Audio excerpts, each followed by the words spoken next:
Welcome to Let the Boys Kiss, the creation of queer ships, where we ask the question, is it queer baiting, queer coding, or queer canon? This week, we'll be discussing Kirk and Spock from the Kelvin timeline of the more recent Star Trek films. I'm Maddie. And I'm Kelsey.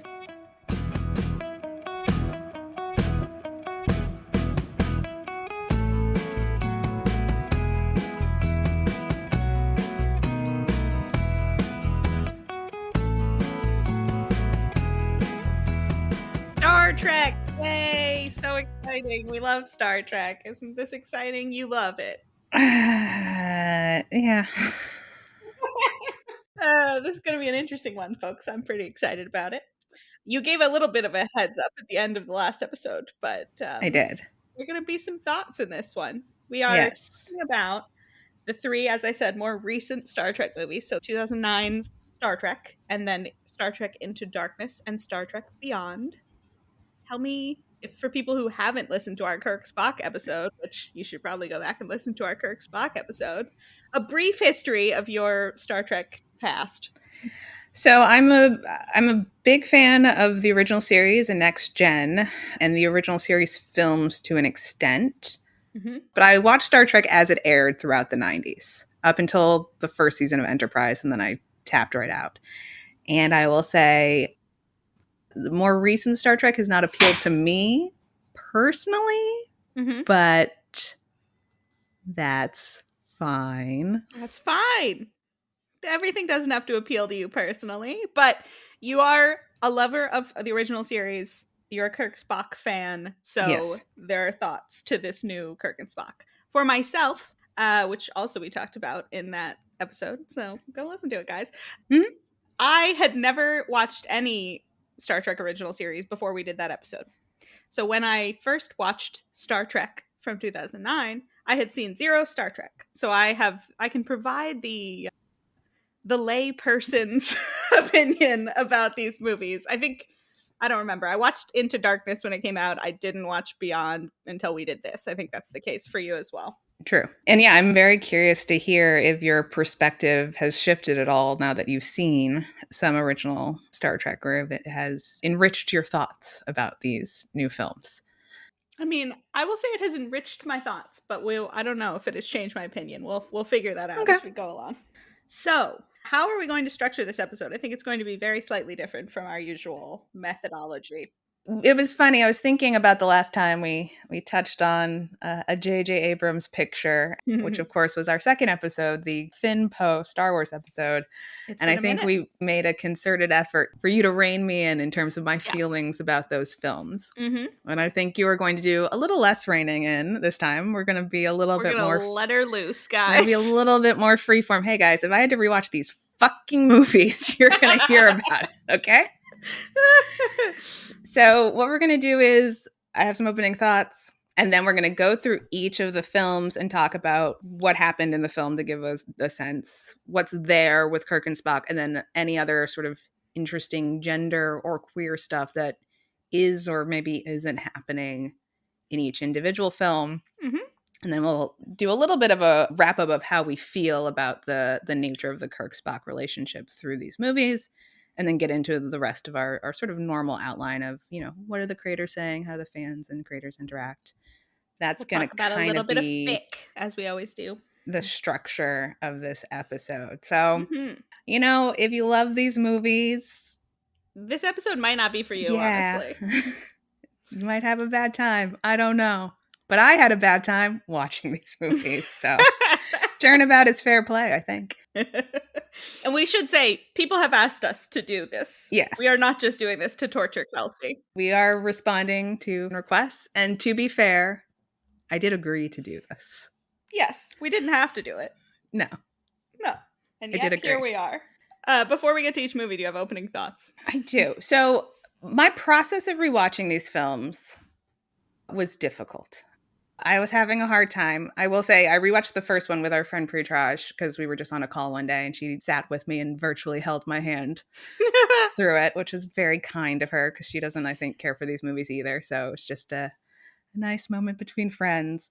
But I also, in the last couple of weeks, saw Guardians of the Galaxy 3 in theaters and Spider-Man across the Spider-Verse, which is interesting, right? Because this is an alternate universe reality that I Yeah. think does not deal well with the fact that it is taking place in an alternate universe on like multiple levels. But in particular, I thought it was so interesting to rewatch the first Star Trek and then rewatch the first Guardians movie, because I think they're doing really similar things of trying to establish an ensemble cast who we want to follow on theoretically fun space adventures.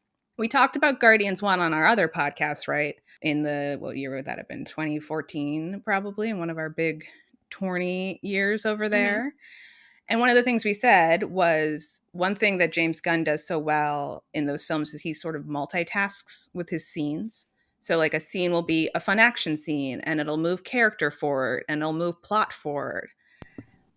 And one thing I was really struck watching '09 is like almost none of the scenes multitask. They are all doing like one or another thing. And I was like, this is wild, because there's almost the same amount of people in the Guardians cast as in this cast. I think there's one more like main crew member than there is a Guardian. There's 5 Guardians, there's 6 main crew members. And like, I think you leave Guardians and you're like, I know all these people. I understand their character. I know some things about their backstory. I know how they interact with each other. And the movies are almost the same exact length. Guardians is 5 minutes shorter than '09. And I think you leave '09 being like, I don't know, what do you know about Sulu other than he can fence? Mm-hmm. One of the things that I also realized we're watching these films is I think my issue with them is definitely intensified by the fact that I think they're really bad Star Trek. But I just think I don't like any of these characters and wouldn't if it was in a different skin. Mm-hmm. I was struck by how much Kirk reminded me of Maverick from Top Gun Maverick, which we talked about recently on this podcast. And I think you and I both agreed we're not huge Maverick fans. Nope. Hashtag Iceman was right. Iceman was right. It's the same. Starfleet is this regimented organization, right? There's processes and procedures, or there should be. But the way it's portrayed in these films, there's none of that. And like nothing in this movie makes any sense from the hard science. I was telling you too before we started recording, like there are just throwaway lines in this movie that if you think about them, you're like, wait, what? So there's like a supernova that will destroy the galaxy. That's a big ass supernova. But that makes sense too in the film because the film treats space like it's so small. They get from planet to planet almost instantaneously. So like at a base level, the writing is just sloppy. But I think as we get into the discussion of the characters and the character development, I can complain a little bit more about the portrayal of the characters because like there's problems with Kirk, there's problems with Spock, there's real problems with Uhura in these movies. And then as much as I think they tried to give some of the generally secondary characters something to do, like they give Chekhov something to do, it doesn't tell you much about the character, where they're coming from, what their motivations are, why they're here. And I don't know that it mixes well with the story that they're trying to tell. So like, it's just like the problems are, I hate the production design of these films. The color grading on the second one too is atrocious. I think we're learning you're secretly pretty picky about color grading. We just had a color grading conversation in a different podcast. We did in another episode of our Oscars podcast. I did not realize I was so picky about color grading, but apparently if you make everything really fucking blue, I'm like mad as hell about it. She hates blue, guys. Don't wave blue flags in front of her. Who knows what she'll do. And then, you know, the people will talk at length about the lens flare problems and the Dutch angles and the shaky cam. Like it's just they're only problems if you don't like them. Of course. But it's nonsense. It's nonsense. The choice to make engineering a brewery is like, what are we doing? To make engineering a brewery? They shot the engineering scenes in a brewery. Oh, okay. Yeah. And it doesn't make any sense as like an engineering place. Also, like when they first come on the ship's really busy with activity. And then later when they're in engineering, there's no one there. And it's like, no one's working in engineering. Who works here? There's no characters when there don't need to be. There's characters when they need to be. People leave their stations whenever they feel like it. No one's a professional. I think you could cut Steve Buscemi into this movie a million times. The problem is really the professionalism. You could cut Steve Buscemi. I'm the only goddamn professional. Mr. Pink should be on the bridge just screaming at people. The problems are endless. IMHO. But we should talk a little bit about the plot of the first one.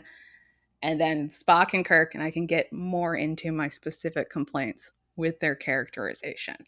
But, Maddie, Tell me about the plot of Star Trek '09. Okay, I don't think we should get deep into plot for any of No. this, as we well know. So Yes. the basic jumping off point for this one is we've entered into an alternate universe from original series Star Trek because something something time warp fell through a wormhole situation.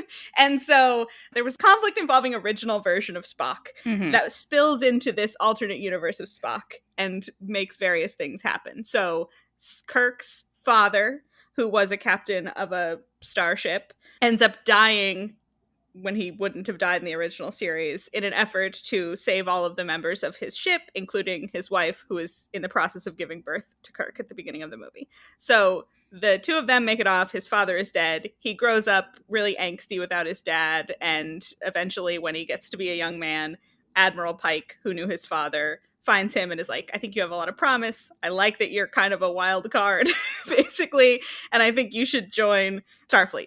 So he does. He comes into Starfleet. He gets into a little bit of conflict with Spock without meaning to when he does the Kobayashi Maru and cheats on it, and Spock doesn't like it, and it's a little thing.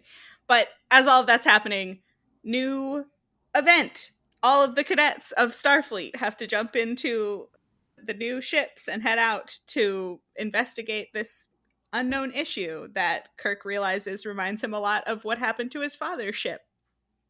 So But Captain Pike doesn't realize, despite the fact that he wrote his dissertation on it. he's not that worried about it, apparently. He's not thinking about these things. Anyway, Kirk gets himself on to the ship. They realize that it's the same guy who had destroyed the ship of Kirk's father. He is there looking for revenge against Spock, the original Spock, because he was supposed to help him save his planet and wasn't able to do it. And so this guy's whole family and planet died, and he blames Spock for it. So he wants to find Spock and destroy Spock's planet and make him watch so that he will experience the things that have happened to him. In the process of this, Pike has to go over to the other ship. He leaves Spock and Kirk in charge, even though Kirk has no experience at any of this. And basically, action ensues. Spock and Kirk get into a fight. Kirk gets kicked off the ship by Spock after Vulcan has been destroyed, and all of his mother dies. He gets his father out, but like most of Vulcan is gone. And he kicks Kirk off the ship. Kirk runs into original Spock, who is What a much coincidence. older now. They were been marooned on the same planet, but that's basically an island in space. And so Spock tells him it's really important that you get back on the ship because you need to be the one who's in charge of it. And the way that we can make that happen so that you can salvage your relationship with Spock and become the captain that you are supposed to be is by emotionally compromising Spock so that you can take over and Spock will step down. So yes, they run, they find Scotty, who is also working on this planet, and science, they get themselves back onto the ship. And then Kirk does make Spock reveal that he is emotionally compromised. Kirk takes over, they get into this battle with the big bad to get Pike back. And basically, he's about to blow up Earth with this special red liquid that creates black holes, and they stop him from doing that, and Kirk and Spock realize that they like working together, and they kill the bad guy and go on to their future voyages of fun time. Okay, so the Kirk Spock moments of this, it's structured as, kind of like an enemies to friends situation. The two of them don't get along at the beginning because Kirk is such a wild card and Spock is so very regimented. And so the first time they meet is when Kirk has defeated the Kobayashi Maru by cheating on it, and then he gets brought up on charges of academic dishonesty. Spock stands up to defend his thing, and they have a little bit of words, but then immediately they're off on their mission.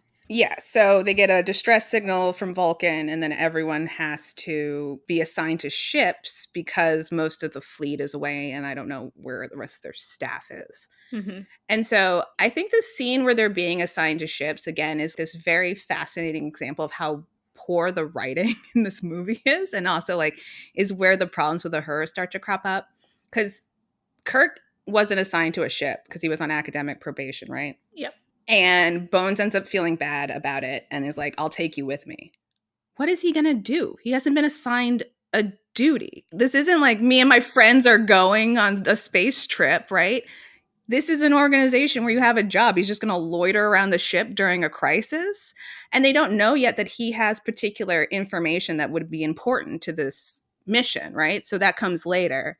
And like if it ends up taking more than 1 day, he's just gonna like crash on Bones's couch. He hasn't been assigned quarters. It doesn't make any sense to bring a random person to your job to just sit around in a crisis situation. Mm-hmm. It's nonsense. And then yeah, I guess actually we should probably loop back around on the her issues after we talk through Spock and Kirk. So It's just the main arc of the Kirk Spock. Let's continue. Yes. It was one I was just watching, I was like, it doesn't make any sense. But yes, so they get on the ship, right? And Kirk figures out that he does have useful knowledge, which is the fact that this is the thing that happened when he was born, this lightning storm in space. Mm-hmm. So he races up to the bridge, and that's when Pike makes him the first officer, right? As he's going to leave the ship to talk to Nero. Yeah, because Nero has asked for Pike to come aboard, Mhm. and then he's going to leave Spock in charge. And because he thinks that Kirk will be valuable because he has knowledge of the situation, he makes Kirk Spock's first mate. Yes, but he doesn't tell Spock that. I thought Spock was there. Spock's not there for that. It's Sulu's the one who is Sulu who knows. So then later when it happens, Sulu's like, he's the first officer, which honestly, again, I think if you get kicked off the ship, you're not in active duty anymore. But again, there's no processes and procedures in this organization. They don't say Vulcan. Nope. Then Kirk comes up and he's like, we need to go back and save Earth. And Spock's like, no, we need to rejoin the fleet. Yep. And Kirk's like, we don't have time because if we wait, then, we won't be able to. And so instead of putting him in the brig, which again would be like normal process and procedures, Spock kicks him off onto this planet where he is coincidentally within walking distance of OG Spock. Mm-hmm. And OG Spock, of course, tells him, hey, you guys are best friends. And he's like, oh, okay. I didn't see that coming. And of course, we would be best friends even if we were completely different people with different life experiences. That's just inevitable because destiny. And so then Kirk is able to get back on the ship. He emotionally compromises Spock. And then Spock has a conversation with his dad where he's like, I'm angry. And his dad's like, that's okay. And then he and Kirk are cool and are also best friends now. Kind of, yeah. They now have to go off and do this mission together. And so the idea is they're both now supposed to realize that there is something about the other one that is valuable that they don't have themselves so they can work as a team, right? So they go to the ship. Kirk needs Spock because Spock has a working knowledge of how the Romulan things will work because of the cultural similarities with the Vulcans. So yeah, they go on this away mission. They save each other's lives a couple of times, as is the way people usually bond in these things. So then by the time they come back, they're sort of like, I guess that worked out. We're cool now. And then it's the end of this one when they have that like Star Wars moment where they all get awarded something at the end and they stand around and get their medals. Mm-hmm. Yeah, I do think that happens. Well, at least only Kirk gets a medal. Sure. But the Pike is there to be like, I'm passing my ship along to you. Yes. And now he wants Spock to be his first mate. And Spock's like, great. I'm all for it. And now they're friends. So did this transition from enemies to lovers work for you? Well, there's no lovers in this. Sorry. Which that is going to be a part of this conversation as we go along. Did this transition from enemies to friends work for you? I mean, I think it's fine. It's very minimal character development, as you've already said, for every character in this. So there's enough in it where you get what they're doing and you can pick up on the like, this is what's happening now. I just don't think that you're here for the characters when you're watching it. You're like, it's action, baby. That's all there is. Right. I mean, again, like the problem, one of the problems, and this I think too, right? I just watched Spider-Man Across the Spider-Verse. Mm-hmm. I just watched Guardians 3. And spoiler alert for Guardians 3. Do you mind? I don't think you've seen it. I haven't, but go ahead. Okay. In Guardians 3, the Gamora who's in the film is different from the one that we've been following, right? Because she died in Infinity War, and then this Gamora is a Gamora from the past. Mm-hmm. And they do very interesting but difficult things with the idea that, again, if you had completely different life experiences, you would be a different person. Sure. And in this movie, they treat Kirk like he's the freaking boy who lived, like he's destined to captain That's the such Enterprise. a great comparison. And they're constantly talking about the day his father died, the day he was born, right? It's very Harry Potter. Yes. And that, yes, he's destined to captain the Enterprise and destined to be friends with Spock. But again, if these people had totally different life experiences, that's meaningless. And if someone came to you, I don't know that I have anyone in my life who I don't get along with the way that they weren't getting along. But if a future version of that person came back and was like, we're best friends, I'd be like, okay, yeah, sure, we'll see. Right? Like, you wouldn't be like, I guess. You would know. It's nonsense. Well, you are from the future. But it's a different version of me, right? Yeah. Like, it's a person who, if they took any time to be like, so what was your life like? Well, it was like XYZ. I'd be like, well, that's not who I am. Yeah. They're just moving parts and pieces around, right, to get the original crew back to where they need to be. And it just feels so inorganic. And I think so much more inorganic than if they'd all just been like assigned to the Enterprise. If they were all just the top people in their class, and so they got assigned to the flagship, like, I'm way better with that than all these little conflicts that they stick in and then resolve immediately to like add runtime to the movie that are absolutely meaningless.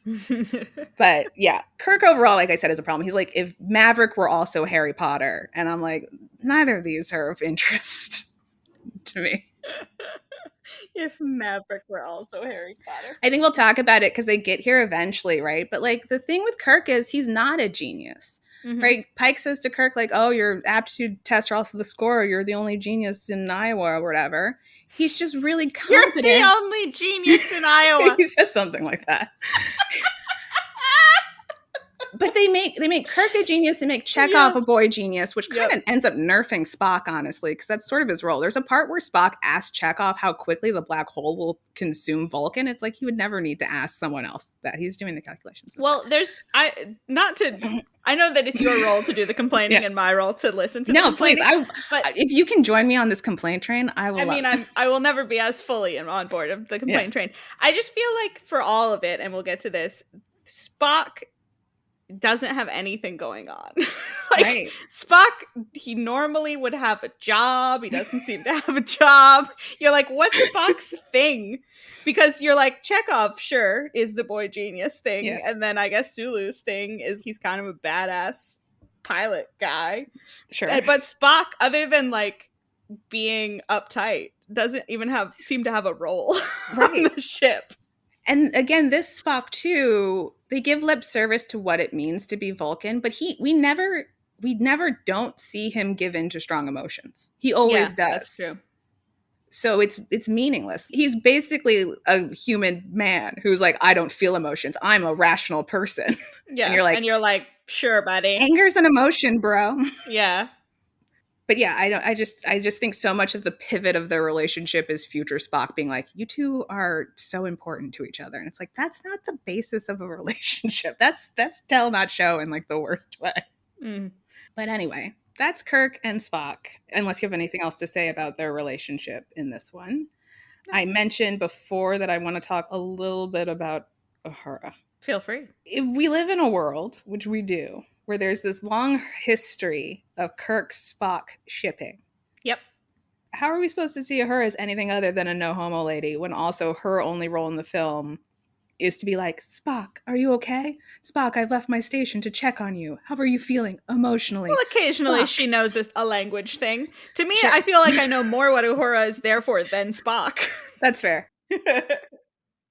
But I think like the worst moment of their relationship, again, is in that scene when they're all boarding the ships during the crisis. Yeah. And she's gotten assigned to a different ship. And this is, again, this like the movie puts in these weird little complications that don't need to be there, but fill space, I guess, where she is leveraging their personal relationship that they're dating to get onto the Enterprise. And I have so many questions about that scene. Not the least of which is she says at one point, she tells Spock, "Wasn't I one of your top students?" That is funny. What happened to the person who got assigned to the Enterprise? Like, what's their story? Well, the person who got assigned to the Enterprise can't speak the language as well as Uhura, which is why they get shafted. I just again, this is an organization without any processes and procedures in this universe, but that person would file a complaint when they found out, right? That's a mess. Their relationship is so inappropriate to begin with, just because it's a student teacher relationship. Mm-hmm. But that scene it's so bad. It's so bad. But yeah, so much of this film is her leaving her station when she's supposed to be working to check on Spock emotionally. And you're like, he's really going your seat. through it. You're at work. Well, this is also why it's not a great idea for them to be in a relationship. Because they are distracted from their work. It's really bad. They shouldn't be on the ship together. No. She leaves her post to go down with him to the transporter room right before he's leaving at the end to kiss him. And then she has to run back to her station. It's like, how are you doing this? HR nightmares. They all should be fired. And they would be fired if they didn't save the galaxy. Who cares? Yeah, the one of his best students is like, what a weird choice to not be like, aren't I was your best student? Yeah, that is weird. Because the point of it, and I understand why you have an issue with it, certainly, but the point of it is not to be like, oh, she's wheedling this spot she doesn't deserve from him because they're together. The text of it is, I deserve this spot, and he's like, you're right, you deserve the spot, but I didn't put you there because I wanted to avoid looking like I put you there because we're together, so instead I put you elsewhere, but now it's a problem either way. There's no way to avoid a conflict of interest. Fully agree, but I do think it's interesting that she says one of your best. Right, which means a different top student got booted. I hate it so much. Again, cut in Mr. Pink. Am I the only professional here? Yep.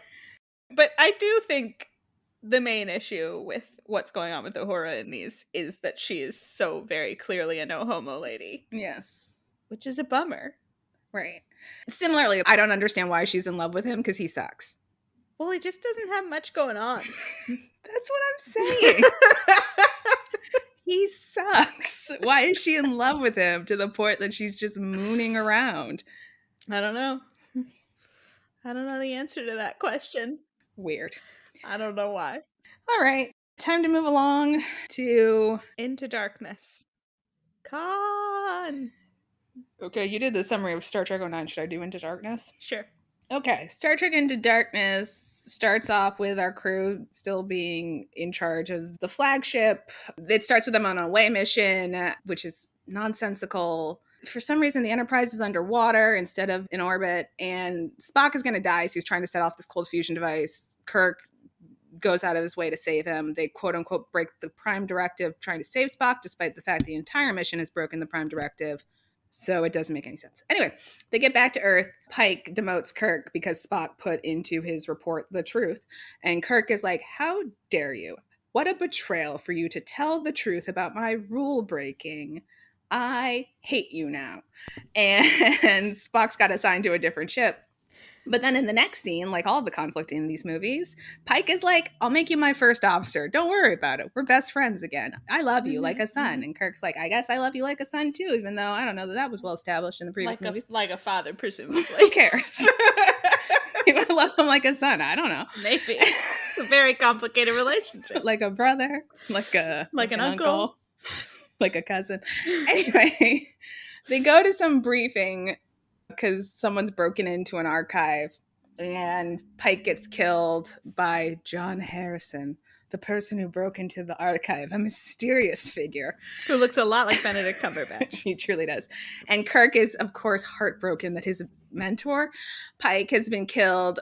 So because he was the first officer, he's now the captain again, and he makes Spock his first officer. So I don't know why we did that whole rigmarole, because they're back in the same place they were 10 minutes ago. The Admiral decides to let Spock in on the fact that, oh, that wasn't just an archive. It was like a secret archive. And I'm doing secret military stuff. And this guy's a real loose cannon and he's going to mess this all up. So I need you to go and extrajudiciously kill him. And Kirk is like, hell yeah, I'm going to do that because I don't like rules anyway. And Spock's like, I guess, even though I'm supposed to like rules. John Harrison's used the transport beaming to go to Kronos, which is the Klingon home world, and they can't go as the Federation because we're not friends with the Klingons. And so they show up and they're going to shoot these 72 missiles at him that the Admiral gave them. And then John Harrison is like, 72 missiles? Don't shoot those at me. I surrender. Mm-hmm. And then it turns out he's Khan, and the 72 missiles are his followers from back in the day. And then Kirk had accepted Scotty's resignation because Scotty was like, I won't take these missiles on the ship without knowing what the fuck they are because we're on a spaceship in space. And if something blows up, it's going to be real bad.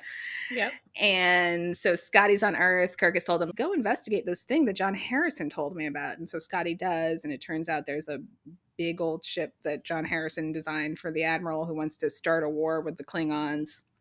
Scotty found the big ship. They go back to bring Harrison to regular justice, and then they get into a fight with the general. I think Khan gets control of the big ship. He kills the admiral. He thinks his 72 men back, but really it's just the missiles. Why he didn't scan them for life forms when they arrived on the ship, I don't know. He's supposed to be really smart, but that's okay. Couldn't tell you. Both the ships crash on Earth. And then when the Enterprise is crashing, Kirk has to recreate the scene from the end of Wrath of Khan where he has to fix the ship in the radioactive chamber and he gets all irradiated.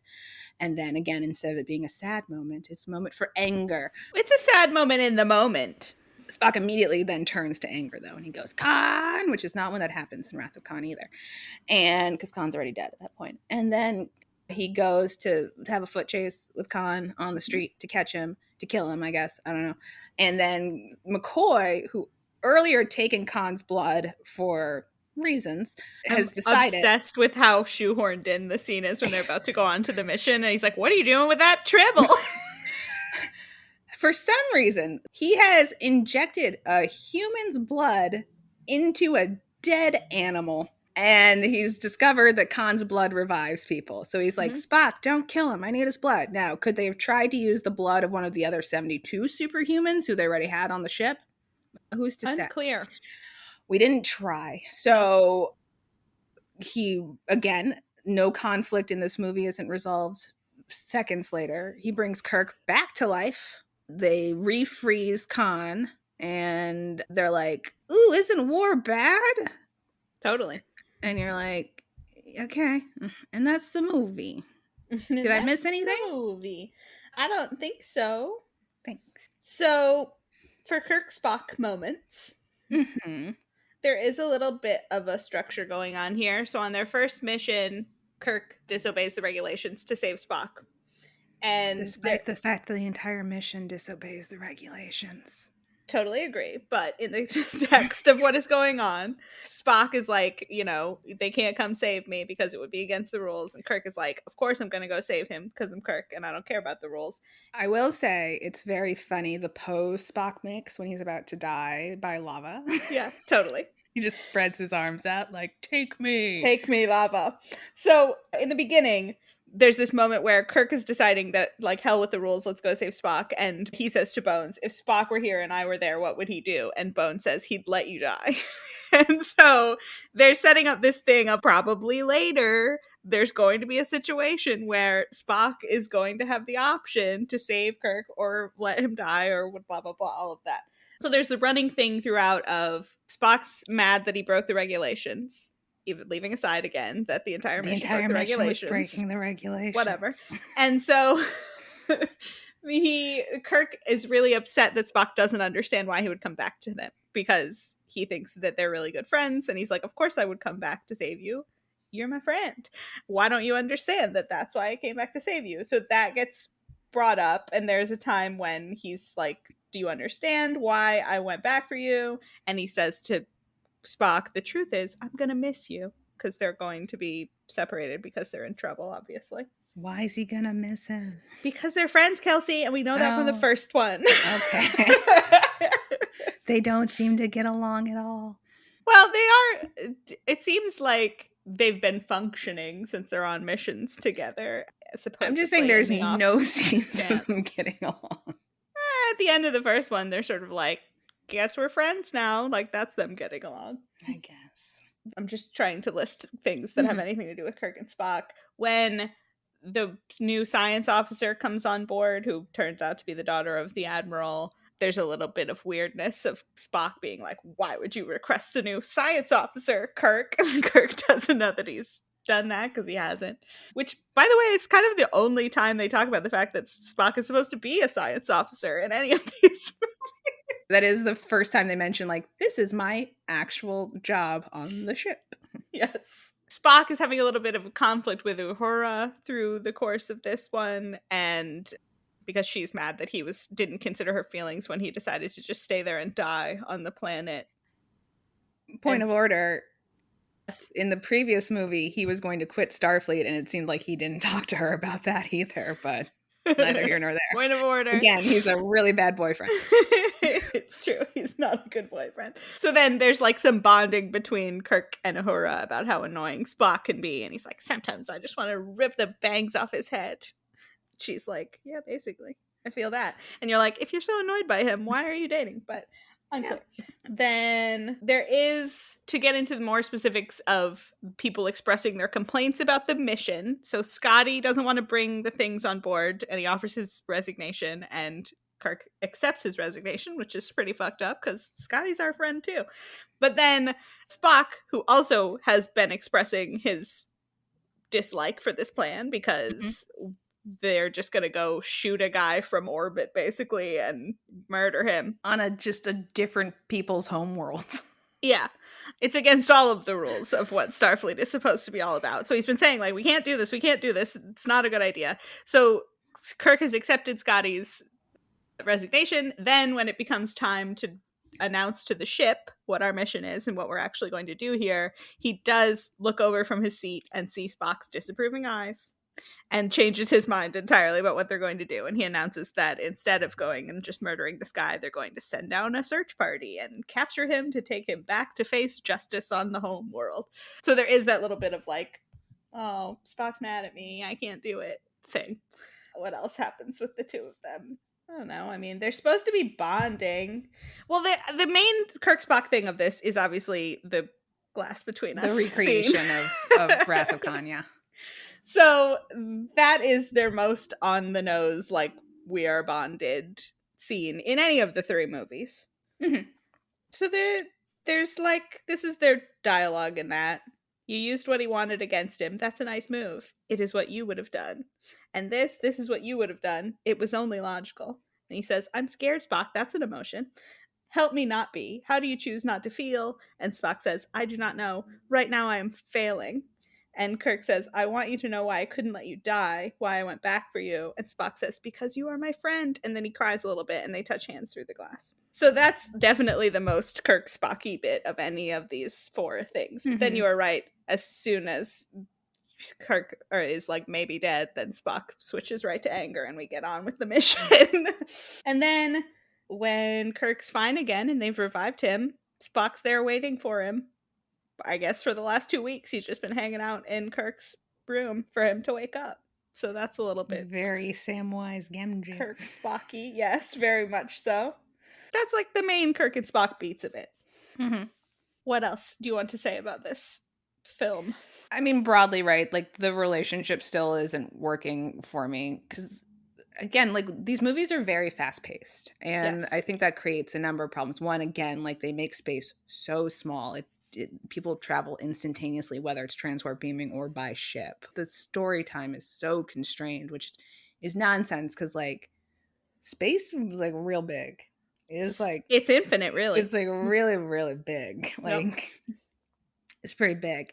And yeah, the movie doesn't allow space for actual like quiet moments of bonding or the characters to joke with each other, them not to be in conflict with each other. Like, all of their beats up until the point of the death is them disagreeing, but like I think more aggressively than they do in the original series. Like, in the original series, they do disagree. They're having conversations. Mm-hmm. But I was rewatching some original series episodes, and like the thing that's great about original Kirk, and this kind of comes up and beyond, is he's having the best time He 90% of the loves it. time. Yeah, it's true. Like, there are times, obviously, where things get very serious and then he's appropriately serious. But, like, he enjoys bickering. There's, like, a twinkle in his eye. There's, like, mischief to it, right? Like, he knows he's needling this guy who is not going to react in a way. He's enjoying watching Bones needle Spock and Spock needle Bones. Like, he loves being the captain. And he's, again, just having the best time. And so then we can have the best time along with all three of them. And I also, so I rewatched Wrath of Khan and I rewatched Star Trek V, The Final Frontier, which you have not seen, I believe. Correct. That's correct. It's generally considered the worst Star Trek movie. It's pretty bad. I'm not here to make an argument that it's good, because it's not. It was written and directed by William Shatner, and that's fascinating. And it's kind of relevant for two reasons. One is, as much as it's not great, there's these wonderful character moments throughout the film. The movie starts with everyone on shore leave, and Bones and Kirk and Spock are camping together. That's so sweet. It's really cute. And there's this scene towards the end of the time camping together where they're trying to get Spock to sing Row, Row, Row Your Boat with them in a round. And he's like, I don't know this song. And then at the end of the movie, at the end of the movie, they come back and they go on shore leave again. They're camping, and the movie ends with Spock playing a little guitar or like a little stringed instrument, and the three of them singing Row, Row, Row Your Boat together. That's and it's sweet. Like, as much as the plot of Star Trek V is so stupid, yeah, I would rather rewatch that movie every day of my life than rewatch this movie ever again. Like, you get these fun little character beats. And then the other thing with Star Trek V is, here's the place to do it. But my long standing pitch is, you set up this alternate universe in Star Trek 09, right? You set up this universe where things are radically different, right? Vulcan has been destroyed. So then you want to sit down and think through, okay, how does that reverberate through the canon of Star Trek? So to turn around and redo Wrath of Khan, without the basis of Space Seed, which is what made it kind of interesting, and without the grounding in that character, is a wild choice, because you're not going to make something as good as Wrath of Khan. Like, it's just not going to happen. Orsi and Kurtzman, you're not Nicholas Meyer. And so I think the alternative thing to do is to say, like, maybe we can take something that sucks about the original run or the original series and make it better, right? Like, that's a win-win, because you're probably not going to make something worse than Star Trek V, The Final Frontier, where they go on a spaceship to find God in the center of the galaxy. It's just not going to happen. And it was also, like, I love it when they get to find God and he's clearly not God. William Shatner is so cute because he's there and he raises his hand and he goes, "Excuse me, what would God need with a spaceship?" Which is just like one of the most iconic lines of all time. It's so good. That, again, the movie's not good, but it's perfect. But in Star Trek V, we meet Spock's half brother, Sybok, who has turned his back on the Vulcan way and has embraced emotion. And you're like, okay, we've destroyed Vulcan. This is a perfect opportunity to redeem this nonsense character and say, like, what would he be up to? He'd probably be pretty mad. Do something with him. That's interesting. And also, I think it's just weird that, like, in this alternate universe, both Kirk and Spock have older brothers who we never hear about. Yeah, like, I don't know about that. That's really they wild. exist, and you're sort of like, oh, okay. Yeah, you think with Kirk's dad being dead, his older brother would function more intensely in his life, but I don't know. Who knows? But yeah, so I've long thought that would have been the play. Because again, your margin for error in doing something with Sybok is so much greater than your margin for error of having a fucking white Khan. Yeah, let's take a brief moment to talk about white Khan. I feel like that's been the elephant in the room of this episode. Yeah. I find it so interesting that they cast a white Khan and then didn't even try to explain it at all. Like, do you want to talk about the original controversy of Khan and then... Yes. Yeah. So Khan, canonically, if you watch Space Seed, it is said he is from northern India and a Sikh, right? Mm-hmm. So he's Indian. Yep. His name is Khan Singh. His name is Khan Singh. Now, in the original series, he is played by Ricardo Montalban, who is not Indian. But he is a brown person. He's Mexican. Mm-hmm. And to be fair, he's also incredible. The thing about original Khan, which new Khan is missing, is original Khan was seductive. He was very charismatic. and he seduced a woman onto his side because he's so smooth. He's so smooth. He's jacked. Ricardo Montalban. He's Ricardo Montalban. He's jacked for the 1960s. He looks great. And so kind of similarly with Uhura, where it's like, why have we taken steps backwards in our depictions of women, right? In the original series, she's a professional. She's good at her job. She's there to do her work. In this, she's someone's girlfriend. Mm-hmm. In this, we see these women unclothed for no reason. Why are we doing that as opposed to taking the progressive bases we had and doing better? Yeah. So take your Khan Noonien Singh, who at least was a brown person but wasn't Indian, and cast an Indian person if you want to do Khan. It does seem like right there, pretty obvious. Very strange. I've said to you, my only possible thinking on why they did this at all is because, I mean, it's quite clear that they wanted to keep it a secret that Khan was going to be in this movie. Yes, because J.J. Abrams specifically lied throughout the press tours. Everyone did. Benedict Cumberbatch lied throughout the press tour. They all were like, he's not Khan. We don't have Khan. Stop asking about Khan, because everyone was sure that it was going to be Khan. Yeah. And then, of course, it was Khan. So I'm sure in their head somewhere, it's like, nobody's going to suspect that Benedict Cumberbatch is Khan. He's Benedict Cumberbatch. That would be crazy. Which, leaving aside the fact that that's still like extremely problematic, I understand that might be a thought they would have, but I never would think that they then would make him Khan without any explanation in the movie as to why he's white now. Khan.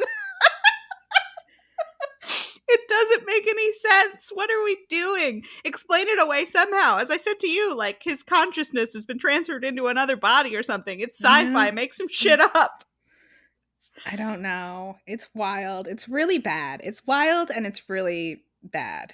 Yeah, I have vague memories of John Cho in particular during the press tours being like, yeah, it's fucked up. Poor John Cho. Yeah. So shout outs to John Cho. But yeah, it's bad. It's bad. It's a step backwards. Yeah. Is there more to say about Into Darkness? I think this is the heaviest Kirk Spock of anything we will be talking about. Yeah, I agree with that. Yeah, Uhura's still no homo leading around. Mm-hmm. Basically, she's just here to be upset about her boyfriend. Yeah, she's not even as valuable in this as she is in the first one. Like, she's upset about her boyfriend in the first one, but at least in the first one, big parts of why they are able to achieve their ends are because of her language skills. Yes. I also feel like they didn't really know what to do with Chekhov in this movie. Like, they made him a boy genius, and in this one, Kirk makes him the head of engineering, even though he's not an engineer. Yeah, you're like, I don't really understand. There's definitely like a second in command engineer who should get promoted. Yeah, Chekhov, I guess, is just like so smart and bored that he's learning everyone's jobs, and he's been apprenticing with Scotty for fun. And then when Scotty leaves, he's like, well, I guess Chekhov's in charge, and you're like, what? But then, yeah, he doesn't really get to do any boy genius stuff. He just gets to be like, it's not working. Sorry, I take full responsibility. And you're like, okay. Yeah. Well, and he's doing the Scotty thing of running around the ship being like, it's broken and I'm trying to fix it. I'll get back to you when I can. I don't know if you noticed this, but when they first call down Chekhov to be like, what's going on? He's not wearing goggles. And then when we call him the second time, the goggles are on his head, like on the top of his head, like a headband. And then when we call him the third time, they're on his eye. That's how you can tell how serious it is. It's getting progressively more serious. The goggles are moving around. That's funny. I didn't notice that. Yeah. Okay. That brings us to Star Trek Beyond. Now, we've lost our creators of the first two, both in terms of the writer and the director. We've got a new writer, new director. Yep. Tell me about Star Trek Beyond. You're going to have to, because I was kind of only half paying attention to this movie. To be fair, same. So we'll get into it. So what happens in Beyond is it's more kind of an episodic structure. So they're on their 5-year mission, which Kirk was so excited about at the end of the last one. This is so great. 5-year mission, but he's kind of experiencing some ennui, it's not loving it as much as he thought, and does really anything mean anything. He's got a nihilist streak all of a sudden, and he's like, I don't think I want to do this anymore. I've been at it long enough. I'm not getting out of it what I want to be getting out of it. He applies for this first admiral position at, what's the name of the base? Yorktown, yeah.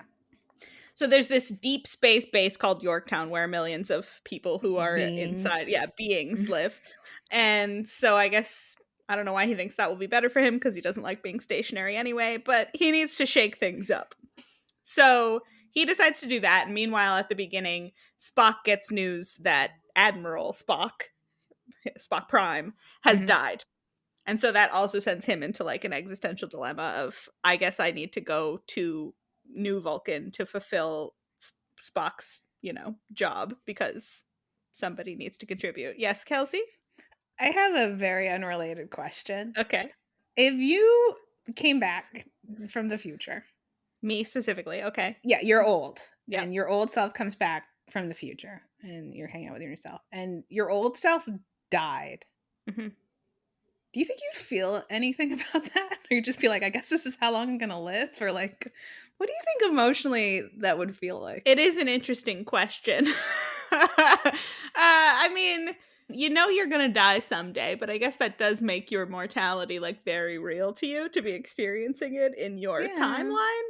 I don't know. I mean, it's hard to imagine how you would be able to deal with future you at all in the first place. There's a lot of questions about how all of this would work emotionally. Yeah. But yeah, their death, that is an interesting question.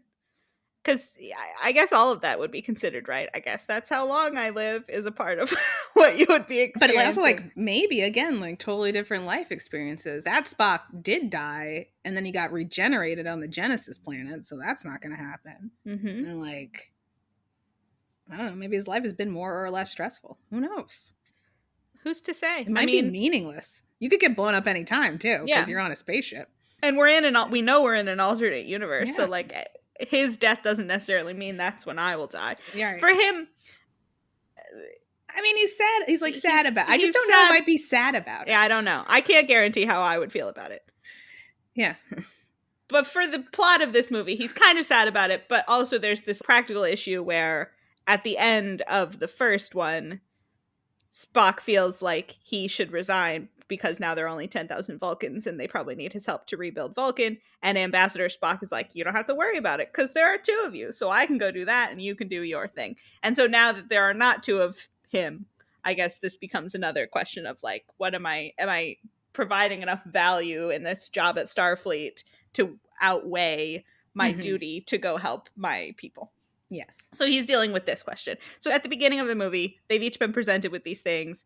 Spock and Kirk meet up in an elevator and are like, yo, after this mission, I have something I need to talk to you about. Oh, me too. I have something I need to talk to you about. I guess we'll talk about it later. Mm-hmm. And then they are separated for the length of a movie. So what happens in this one is they are at Yorktown, I don't know, refueling or some shit. They're on shore leave. Yeah.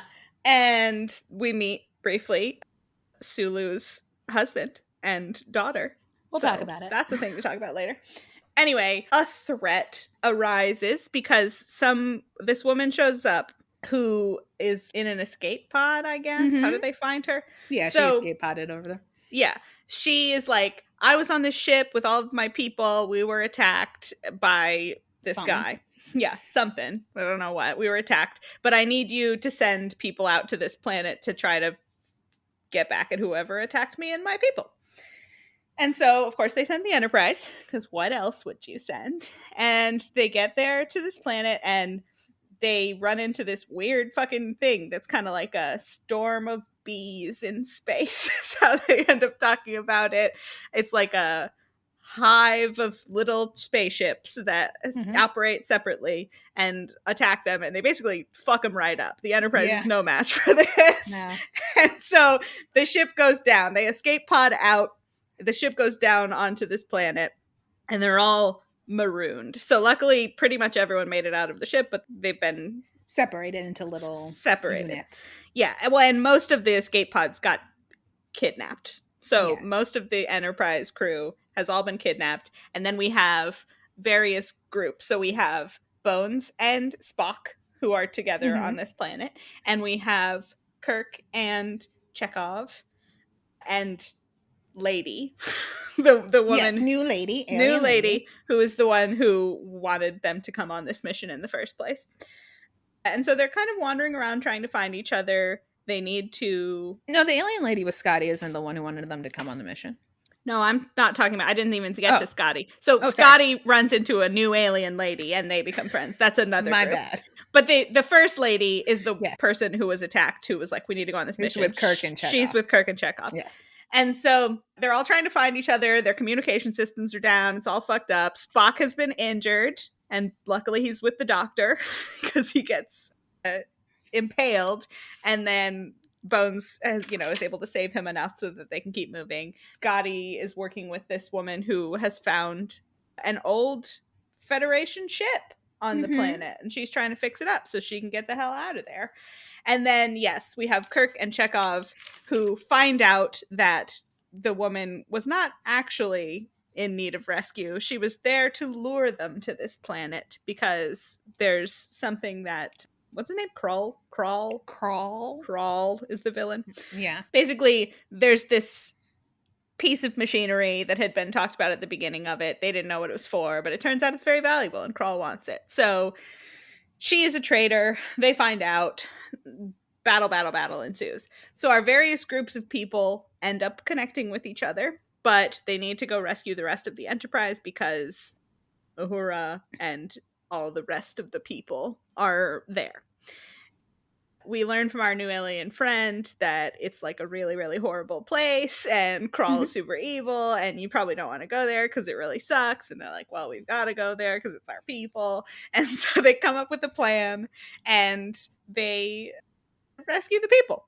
And in the meantime, they've learned about... Because there is this Federation ship on the planet, they're like, oh, wait, we know about this ship. It's this guy who went missing 100 years ago or whatever. And nobody ever knew what happened to him. And so, battle. They don't defeat Krull, but they do get away. Well, kind of.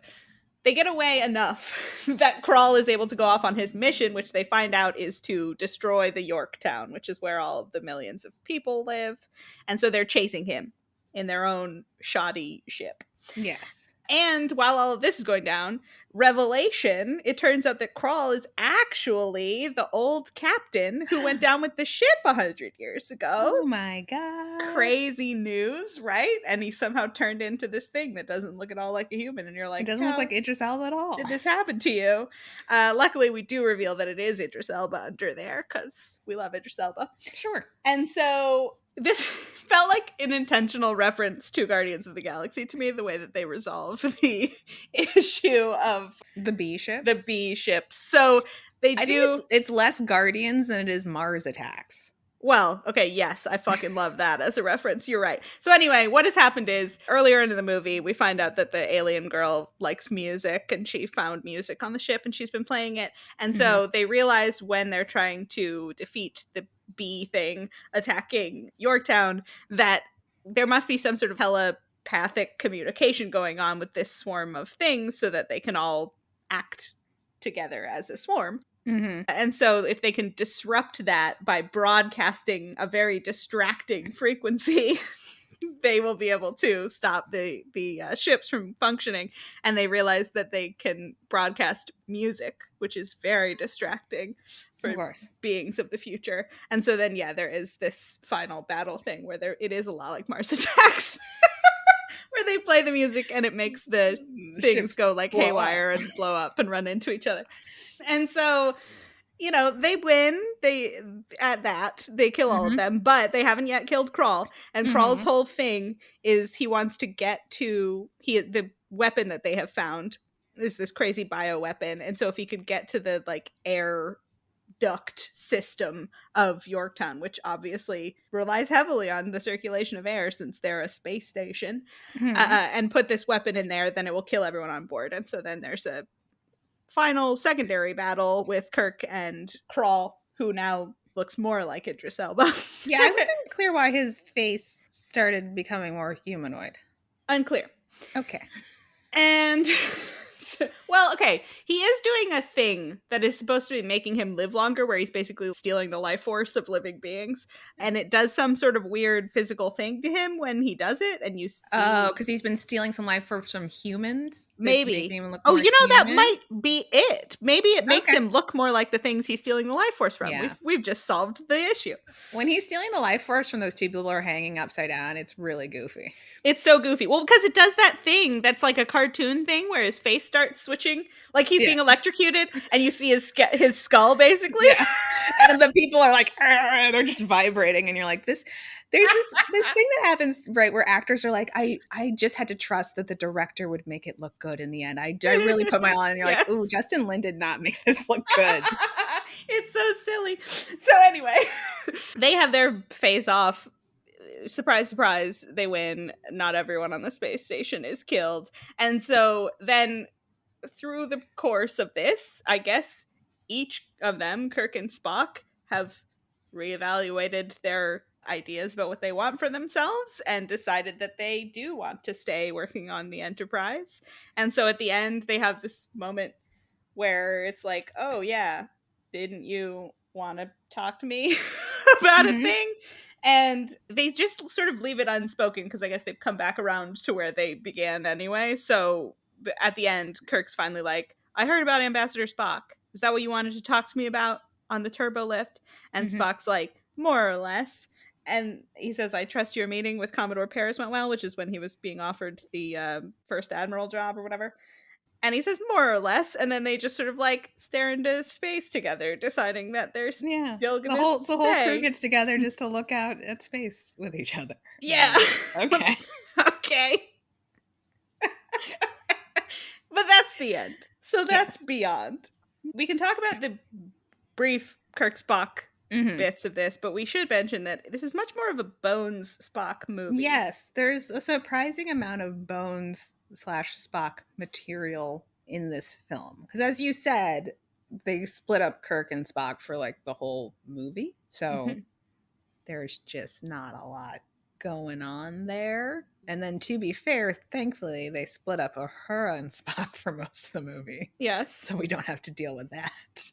Uhura's kind of on her own island for this one. There's not. Well, they've sort of broken up, and then the fact they have broken up. I think they say that they broke up. Yes, like, good. This is a bad relationship. This is not a healthy relationship, guys. You should break up. But yeah, there's a lot of like Bones needling Spock about his relationships and what's going on with him, and he's the one who notices that he's broken up with Uhura, and he keeps asking him about it and what's going on there. And then of course they're sort of sniping at each other the whole way through because that is their dynamic. So you have Bones saving Spock and then helping carry him through the wilderness to get where they're going. And it's very hurt comfort because Spock is hurt. He's very injured. And Bones is comforting him. Yeah. There's a scene where Spock is sort of, I guess, sleeping or passed out, and you see Bones like grasp his face and be like, wake up, damn it. And you're like, this is shippy. It's a little shippy. Yeah. It's some of the more shippy stuff of these movies, to be honest. But the Kirk Spock stuff, I just thought it was interesting. This is more of a complaint than a talk about what the deal is. But they each have an issue that they want to discuss with each other. We've set it up as like, supposedly they're very good friends. That was kind of the premise of the last one. So here, clearly they like working with each other because on multiple occasions they've chosen. Well, I guess when Kirk is deciding he's going to leave, he's like, if I may, I want to recommend that Spock replace me because he's a wonderful blah, blah, blah. Yeah. But multiple times they've asked to be each other, like made each other their first mates and tried to stay together and all that. They're a big part of each other's Enterprise career. And so that's why they want to discuss with each other, understandably. But then they don't have anything to do with how they solve their issues. Like Spock doesn't have anything to do with the fact that Kirk decides he wants to stay, and Kirk doesn't have anything to do with the fact that Spock decides he wants to stay. And so then it's weird that you end up with this moment at the end of like, I guess it's all good. Yeah. It just feels so weird because we haven't talked a lot about what the original Kirk and Spock are like, but their relationship is a big part of why they like doing what they do, right? That's like a a major element of why I love being in space and being on this ship and being with these people in particular. And so it's just really interesting that that doesn't factor in at all. They're each having a crisis of faith or whatever, Right. and it resolves completely separately, but then they still feel compelled to structure it as, I have news. We decided to oh, stay wait, together. I never have news. Yeah, like we decided to stay together, except not, because I didn't decide it because I wanted to stay with you. I just happened to decide that I wanted to stay. Well, it's the continuation of the problem of these characters never have conversations about their relationships. Mhm. Like, where do we want to go? What is the nature of relationship? How do we feel about each other? Like, it's not there. There is, I guess I did write down, there's one bait that I should mention from this one, Mhm. where Spock's been injured. They do find each other before they do their final mission Mhm. to rescue the rest of the crew. Spock's hurt. They want to get him patched up before they go on their mission. And they do have a scene where Kirk's like, how are we going to get out of this one, Spock? And he says, we will do what we have always done, Jim. We will find hope in the impossible. And he says, let's get you patched up first. Captain, you must focus your efforts on helping the crew. And he says, well, that's why I need you around, Spock. So there's like this tiny bit of that. There's a time when Spock saves his life and he says, well, what would I do without you, Spock? And in the turbo lift scene, when they are saying, like, I have news I need to talk about, but let's not do it now, at the end of that scene, Kirk says to Spock, we make a good team, don't we? And Spock's like, I believe we do. And that's sort of how they leave that. And so it's like, the implication obviously is, I have this other thing happening that makes me not know if I want to continue doing this job, but I will miss you. You are one of the things pulling me back to this job, but it's so completely all unspoken. Right. You're like, it's like if, for some reason I was like, I have this other thing coming up. I don't know that I can do the podcast anymore. Would I start that conversation like, Maddie, we make a good team, don't we? And I would be like, as yeah, friends. I think so. Wouldn't that be weird? It's pretty weird. It doesn't feel like conversations between good friends. It's just all so unspoken in this one in a weird way, where their initial conversation is all subtext and then their final conversation is all subtext, and it's like they haven't had a single conversation in this entire movie. Should we talk about Sulu?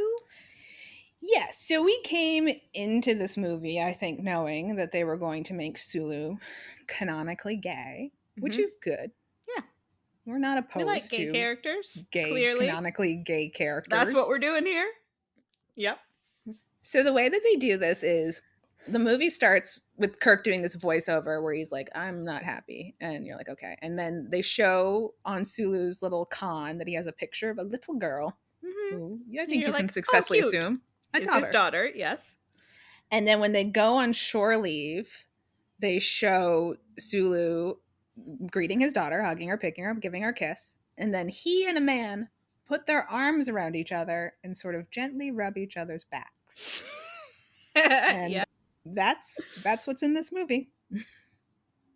Well, and there are moments later when we're seeing things go down on Yorktown, where we're seeing the partner and daughter running from danger. I mean, they've slotted him in the way that movies normally would slot in someone's wife that's not a character, but she is in danger, so you have to worry about it. It's like, that's the entire structure of it. But yeah, he has no lines. There's not any, it's not like a scene.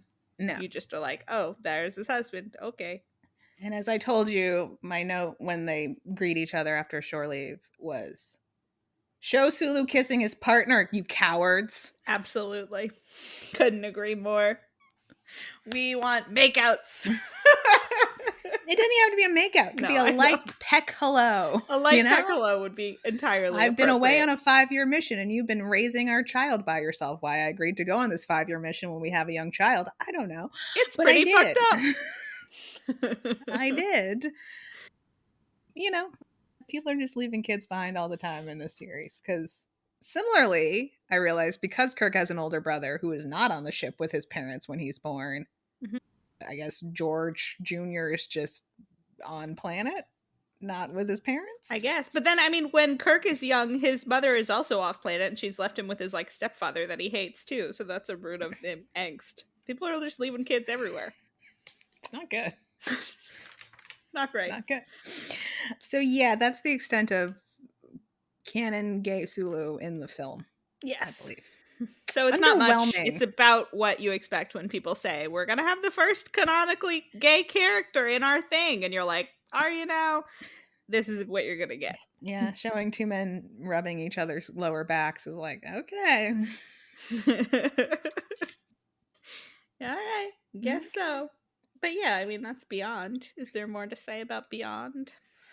So I did appreciate going into this one that I do think Lynn and Peg identified one of the issues was what I was saying before, is that Kirk has never seemed enthusiastic really about the idea of space travel, which is very different from our Kirk. Yep.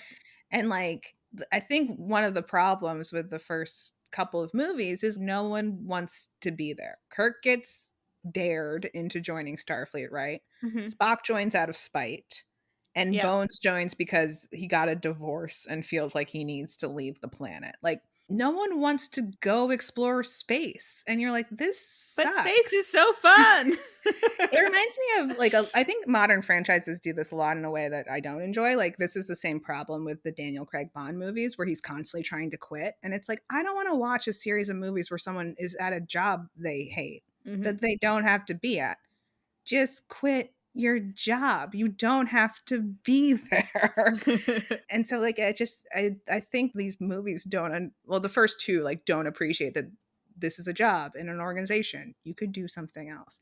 And so I do like that they recognize that and try to get him to a place where he's like, oh, I do want to be the captain. But I also like, it didn't connect for me that this adventure would make him go like, space is fun, because it seems horrific. It's really, that's the thing, is it's really not a fun mission. And No. by the end, he is newly invigorated, and they do have him being like, it's actually going to be great. We love space. But that it doesn't connect to what they've just done, which is like No. so horrible. They like, so much of their crew must have died. Yep. Yeah, it didn't come together for me. I appreciate that that's the journey they were trying to have him go on to get him to a place where he could be like, space is fun. And it also doesn't feel like they have like a big, I mean, the win is that they saved Yorktown, I guess, but it doesn't feel like they went to a place and like saved a bunch of people. They saved their one alien friend from this planet that she was living on and couldn't get off of. But it's like just feels like small wins and maintaining the status quo where you're not left thinking like, I'm so glad that we were out here in space. Right. We learned something new. We had an adventure. None of that. So, yeah. This one I found, again, to be fair, I was not paying super close attention. I was making graphics for our other podcast as I was watching it. It was maybe less problematic, but I don't know. It just, there wasn't a lot there. And it's building on, for me, right, a shaky foundation of like, I don't like these characters, so I don't really want to spend time with them. So, I don't know. Yeah. I don't know. It's weird that they split them up. It's interesting that there's more Bones Spock stuff here. I don't actually have too many more notes about this one. It is interesting too. I don't know how old the Kirk character is supposed to be, but Chris Pine at least is older than Shatner in Beyond than Shatner was in the first season of Star Trek, which I think is interesting. Yes. We'll get into a little bit when we talk about the fic. I don't know if this is actually supposed to be canon or not. I feel like in the fic that I read, he's younger than I thought he was supposed to be. Because I was expecting him to be Chris Pine age, to be fair. But I think in their by Beyond, he's probably not supposed to be older than like 27 or something. He's younger than Pine. I think the movies took longer to produce than the story it's telling, because they probably, they went on their 5-year mission right after Into Darkness ended. Yeah. So yeah, there's only like a couple of years, whereas Beyond came out just longer. Yeah, there's definitely not supposed to be 7 years of time between Star Trek and Star Trek Beyond. Yes. Where do we go from here?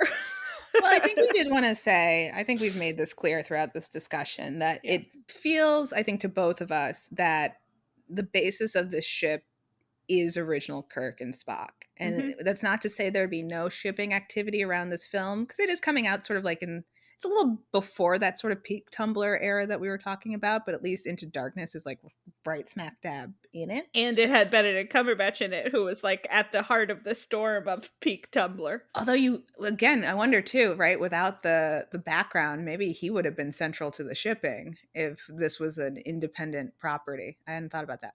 But we talk about like the two hot white guys phenomenon. So there would be shipping around this, but Sure. I just don't think there is a lot of there. No. And so it's really building on the foundation of original Kirk / Spock. And I think it's interesting, and we'll get into this, the way the film goes out of its way to interrupt that relationship by adding Uhura, by splitting them up. It's also interesting the way they like interrupt the Holy Trinity, right? Where like Bones is very secondary. He's not as in the mix as he is in the original series. Except in the third one. Except in the third one. But it's not the three of them, really. Again, it's two of them.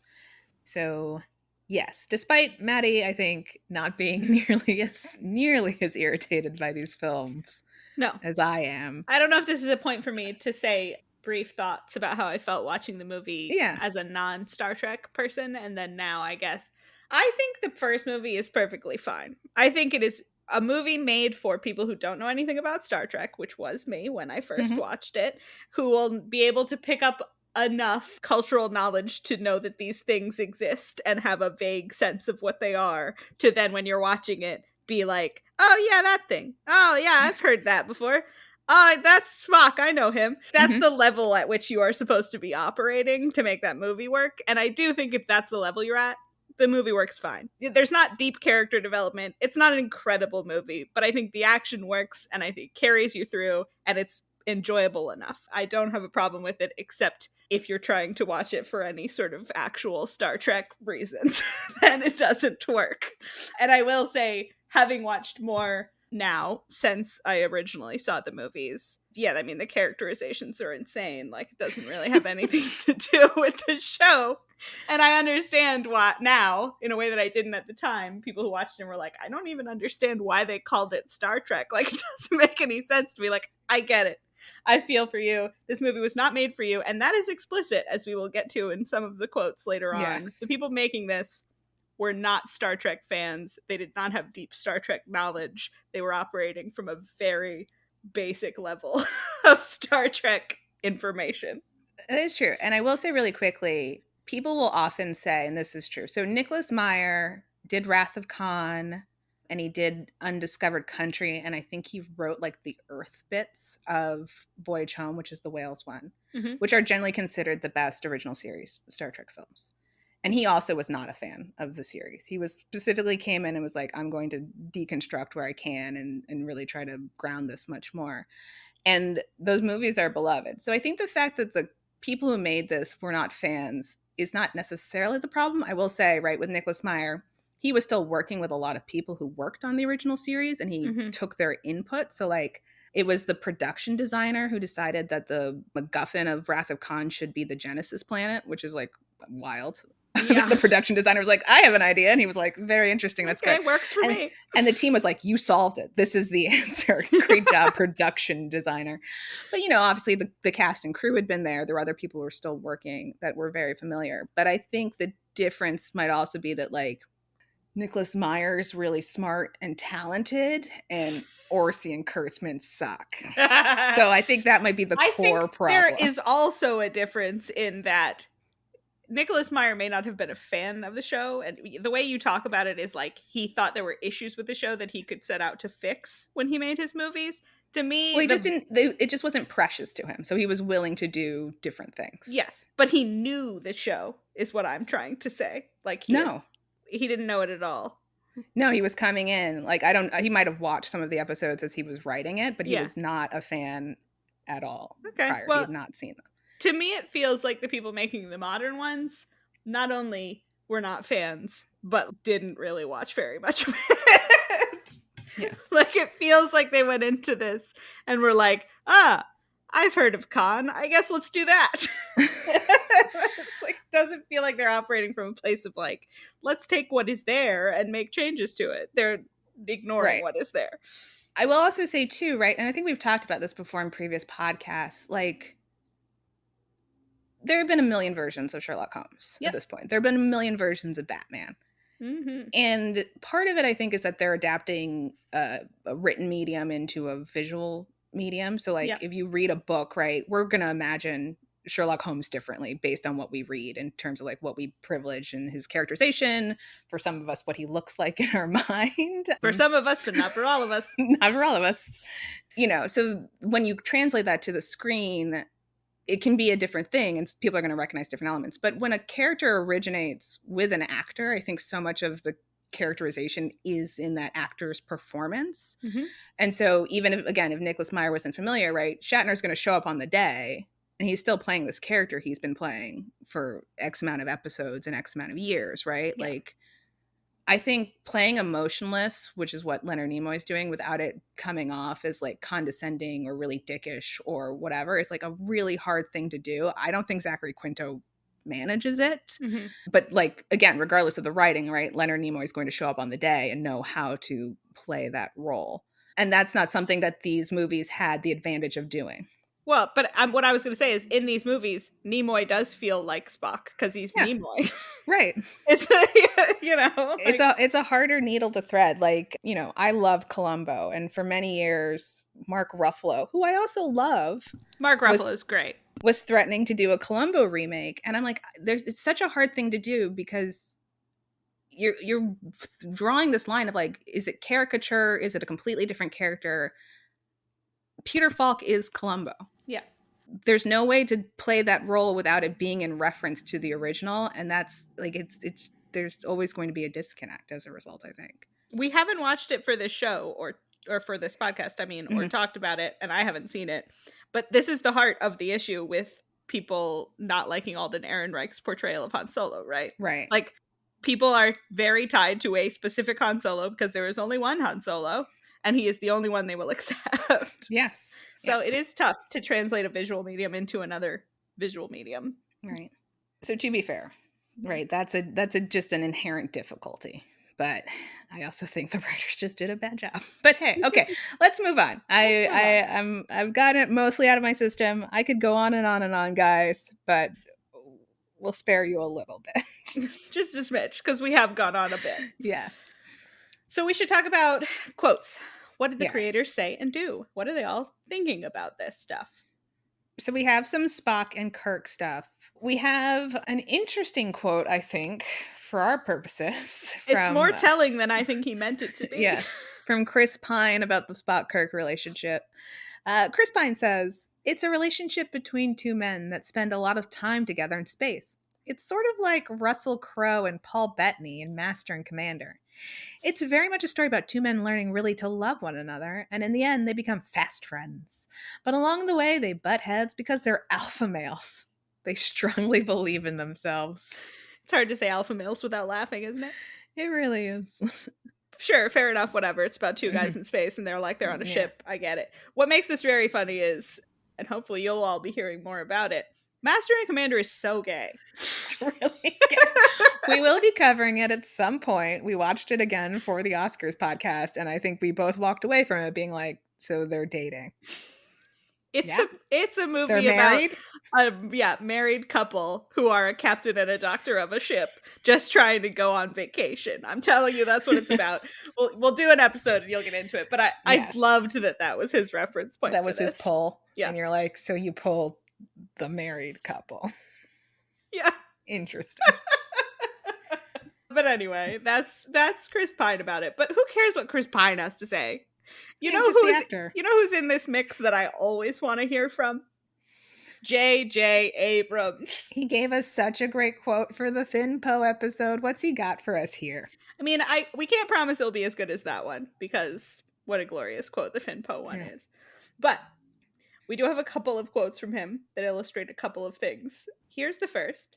"Why do you think the characters of Kirk and Spock endure?" he was asked. Mm-hmm. He says, "That was an amazing relationship. It was an incredible relationship. It was brilliant writing and brilliant casting, and I agree with that." Huh? Oh, there's no content there. Absolutely no content. Just words.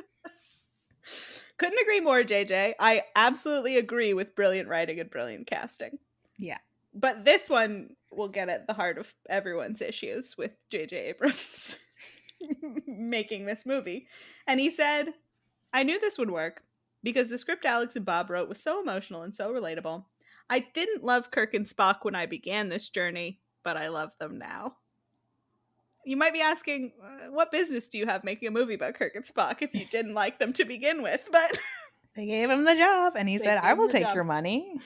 I mean, yeah, fair enough. I would have taken the money too, man. I can't imagine how much he got paid to make this. But that's sort of where we're coming from, is a place of people who were like, I didn't really care about Kirk and Spock to begin with, but now I guess they're cool. You know, it's so emotional and relatable. Like, you know how, again, your future self came back and told you that we were going to be best friends, and that's why we're best friends. I haven't told you this because my future self told me not to, but that is absolutely what happened. Yeah. All right. I mean, the reverse. Your future self came and told me that we were going to be best friends, and I didn't tell you about it. Oh, but I felt this was an appropriate moment to tell you. Mm-hmm. That's why we're friends. That's the whole reason. Yeah. It's not because we have things in common or, you know. Well, I mean, that was what I found out after I decided to agree to be friends with you because your future self told me it was a good idea. Yes. I related that heavily. Happened. Yeah. So glad that happened. Okay. So that's not a ton of Kirk and Spock. We're going to get into some interesting Zachary Quinto happenings in a bit. To be fair to them, there's not a lot of Kirk and Spock conversation because there's not that much Kirk and Spock shippiness in the movie. They really underwrote it. They said, we're going to focus our energies on elsewhere, tricking people into thinking Benedict Cumberbatch isn't Khan. That is going to take all of our efforts. That's the only thing we can focus on. Yep. But where we do have a lot of commentary and conversation and back and forth is in the issue of Sulu. Yes. This is which is fascinating, again, given how small the scene was. To start with, we have a couple of quotes from George Takei and John Cho just about the way the scene played out, I guess. Yeah. So Takei's feeling about the scene, and we should say, I guess, we'll get into this more, he wasn't positive about the choice to make Sulu gay to begin with. But once they had done it, and he saw it in the movie, this is what he thought. He called it a whisper of a scene, while pointing to other movies that are dealing with LGBT issues much more profoundly. Which, I mean, hard to argue with that. There's really not much of it. But apparently that was intentional, because then you talk to John Cho, who says that he likes that about it. His quote is, I liked the approach, which was not to make a big thing out of it, which is where I hope we are going as a species, to not politicize one's personal orientations. That's a classic quote about making whispers of scenes. Like, yes, that is the place we would like to get to. Where it's not a big deal. But we're not in that place We're not there yet. So maybe, like, put it in people's faces if you mean it. You know? Yeah. So anyway, I don't, either of those, the quotes are like, sure, whatever. It's really not that big of a scene. Yes. Where the interesting stuff happened was in the backstory. In the process. So apparently the order of things was that Justin Lin, who directed this one, or Beyond, and Simon Pegg, who was one of the co-writers, told Cho that they'd chosen to depict Sulu as gay in honor of George Takei. Yes, because they wanted to put a gay character in, because they felt there should be one, and then they were like, you know who is in the original and is a gay actor? George Takei. Right. What if we make it Sulu? This was the thinking. This will be done to honor him. So George Takei didn't love it. No, not a huge fan. He said, I'm delighted that there's a gay character. Unfortunately, it's a twisting of Gene's creation to which he put in so much thought. I think it's really unfortunate. Apparently, Cho called Takei to tell him, like, oh, we're going to make him gay. Isn't that great? Yeah. And Takei said, I told him, be imaginative and create a character who has a history of being gay rather than Sulu had been straight all this time, suddenly being revealed as being closeted. Which, you know, you can debate whether or not the character of Sulu in the new timeline is closeted, but he certainly is never shown as being gay in the original. Yeah, he's not shown as being straight either. He's just a guy who knows how to sword fight and fly a plane. So anyway, yes, he didn't react initially well to it. He thought, if you're going to make a gay character, make a gay character, as opposed to Sulu, who I always Right. played as straight, you know. Yes. So that was where that went. I mean, he said to John Cho, who was an actor and not really capable of creating a new Right. But character. why John Cho was the one to tell him either is another question. I But don't okay. know. So he said this and didn't hear anything, and then he was like, all right, whatever. Who knows how that'll go. And then he, months later, hears from Simon Pegg, praising him for his advocacy for the LGBT movement and his pride in Star Trek. And he says, and I thought to myself, how wonderful. It's a fan letter from Simon Pegg. Justin had talked to him. And he thought this meant like they rethought and did what I told them to listen to my do. wishes. Right. So then, after that, right before the movie's about to come out and there's the press tour, he hears from John Cho, who's like, they did change it. Sulu's still gay. What am I supposed to do? Yeah. I don't know what to say about this. George was like, well, promote the movie, but I still don't like it. Yeah. Takei says, I really tried to work with these people when at long last the issue of gay equality was going to be addressed. I thought after that conversation with Justin, that was going to happen. Months later, when I got the email from Simon Pegg, I was kind of confused. He thinks I'm a great guy? Wonderful. But what was the point of that letter? I interpreted that as my words having been heard. They were heard. They were just ignored. Well, they were like, we hear you, we disagree. Yes. Like, okay. So, yeah. Then we have some response to the response. Right. So, maybe, I think maybe we'll start with Simon Pegg, because he was involved in the back and forth a bit. Simon Pegg wrote it. Yes. So, Simon Pegg wrote it in his mind to honor George Takei. George Takei didn't take it that way. And now, how do you feel about this, Simon Pegg? And he says, I have huge love and respect for George Takei. His heart, courage, and humor are an inspiration. However, with regards to his thoughts on our Sulu, I must respectfully disagree with him. He's right. It is unfortunate. It's unfortunate that the screen version of the most inclusive, tolerant universe in science fiction hasn't featured an LGBT character until now. We could have introduced a new gay character, but he or she would have been primarily defined by their sexuality, seen as the gay character, rather than simply for who they are. And isn't that tokenism? It's also important to note that at no point do we suggest that our Sulu was ever closeted. Why would he need to be? It just hasn't come up before. Classic difference of opinions here. Mm-hmm. Which, on the one hand, is like, fair enough, he's writing it, these are his versions of the characters. Yeah. It's just that they were the ones who brought Takei into it in the first place, as like, we are doing this to honor you. It's an awkward place to start, to then the person you're honoring go, I don't want that. And you go, well, I guess we're not honoring you, but we're still doing it. Yeah, that's the awkwardness. Yes. We also have a quote from Zachary Quinto, who, of course, is gay also in gay as well. Yes. He says, as a member of the LGBT community myself, I was disappointed by the fact that George was disappointed. I think any member of the LGBT community that takes issue with the normalized and positive portrayal of members of our community in Hollywood and in mainstream blockbuster cinema, I get it. He had his own personal journey and had his own personal relationship with this character. But, as we established in the first Star Trek film in 2009, we've created an alternate universe. And my hope is that eventually George can be strengthened by the enormously positive response from especially young people who are heartened by and inspired by this really tasteful and beautiful portrayal of something that I think is gaining acceptance and inclusion in our societies across the world and should be. Also kind of like, sure. Yes.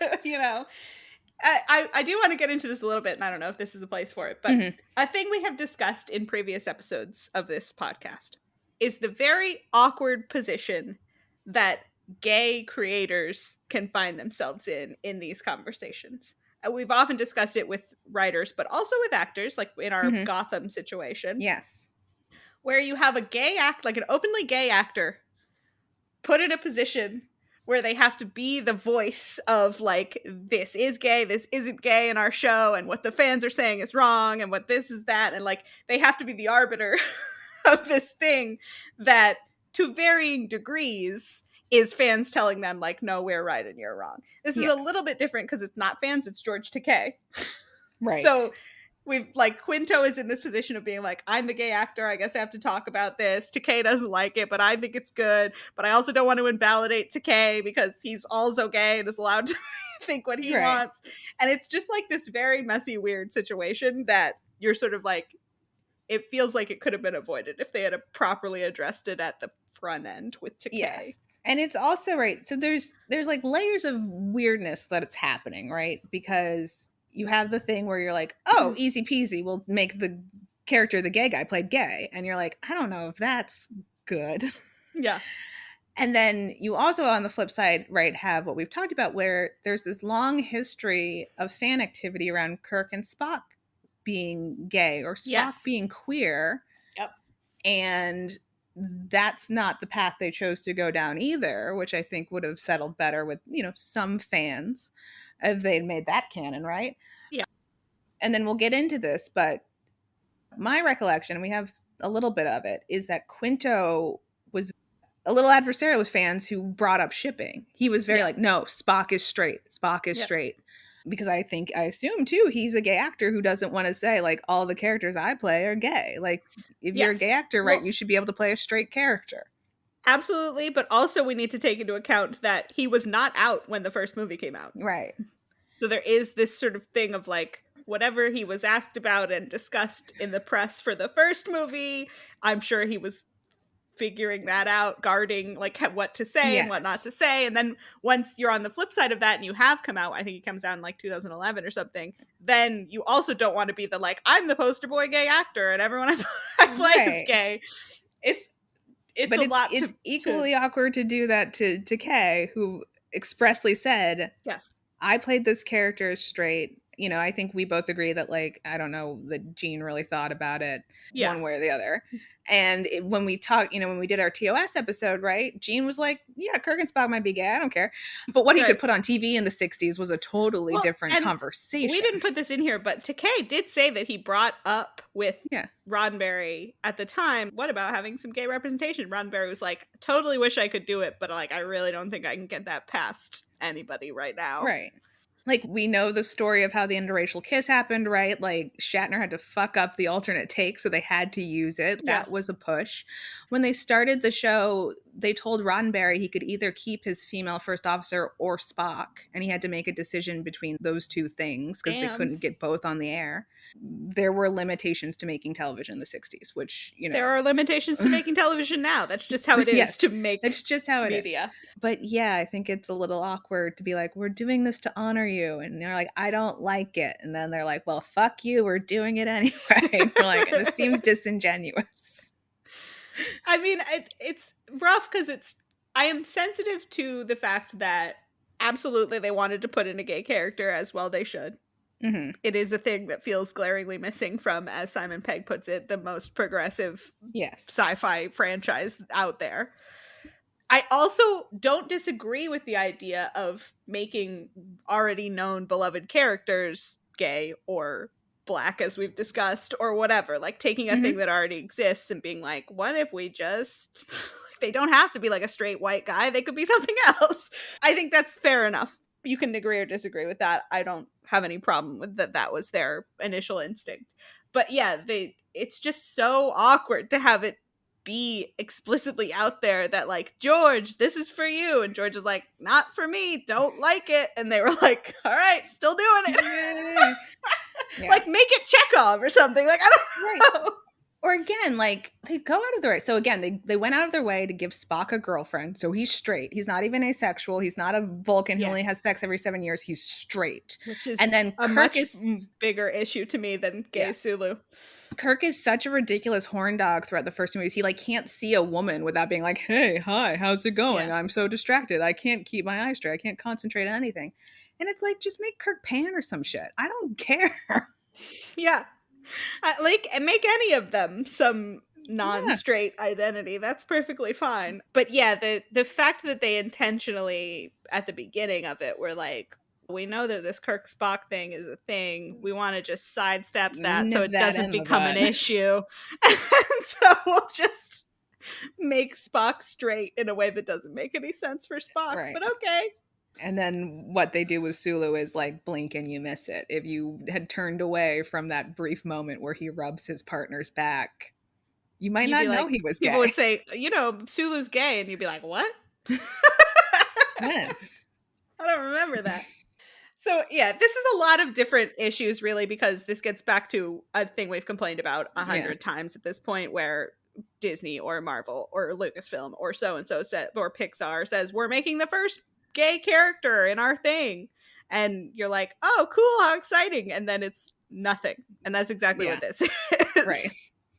And they also upset George Takei in the process. Yeah, that's the extra layer of like, why'd you do that part? Yeah. It's unnecessary for what you ended up putting in, but okay. Yeah. So that's interesting. Sulu. Yes. That is sort of the more interesting conversation, because there's not that much going on in a Kirk Spock context. Because what do they even have to respond to?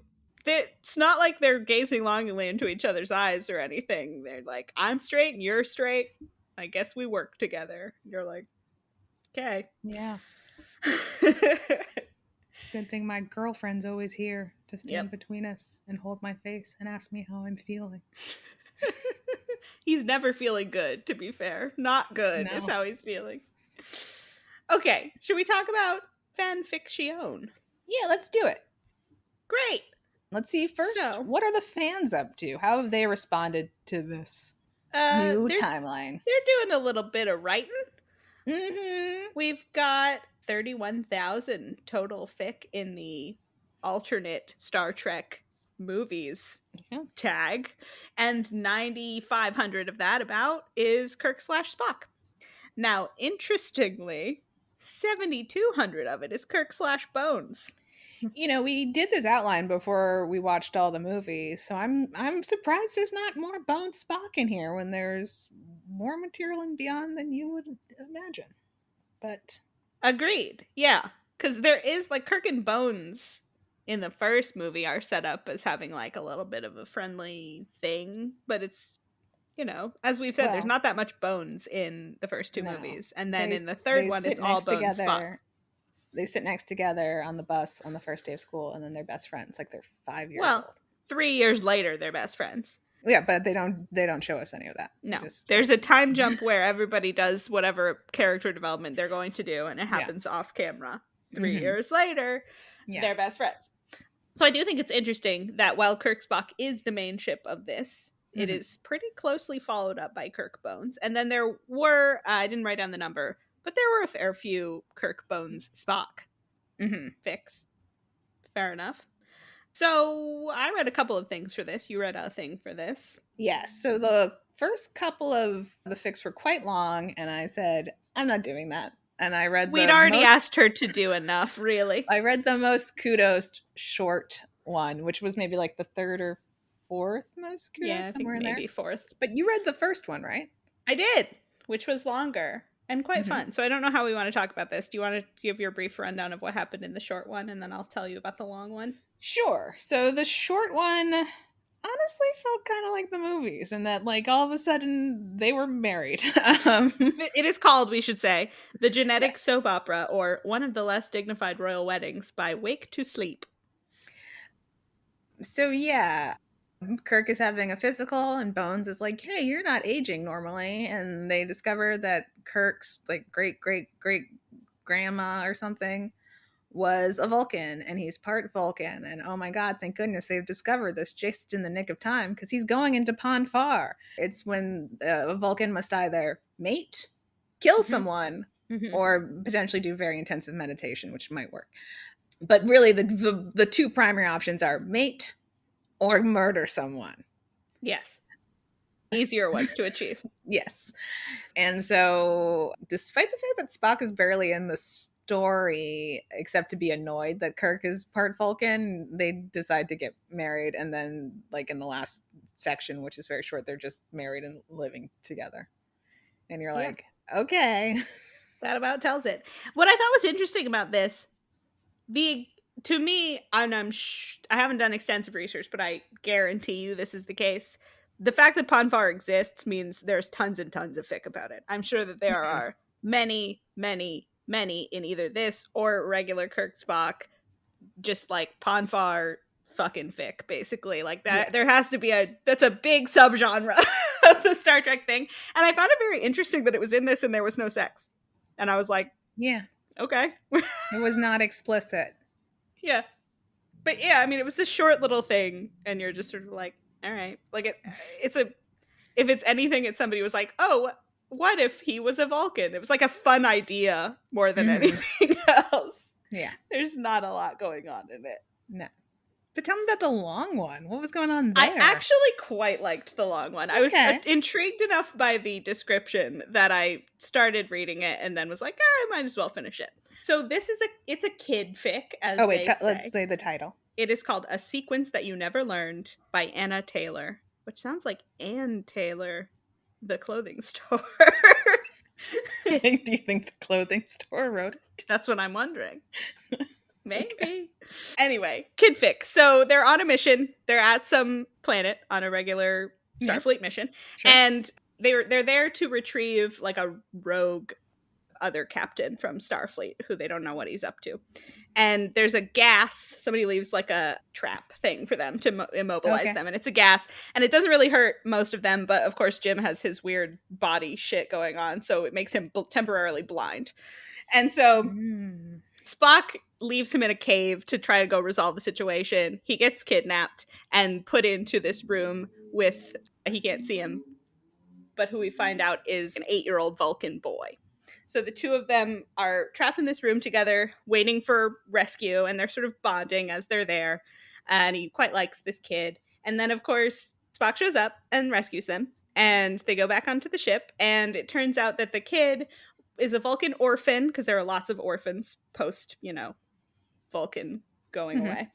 And he was being transported from some place that he got kidnapped by this guy that they later find out there's someone out there like kidnapping Vulcan orphans to do something with them.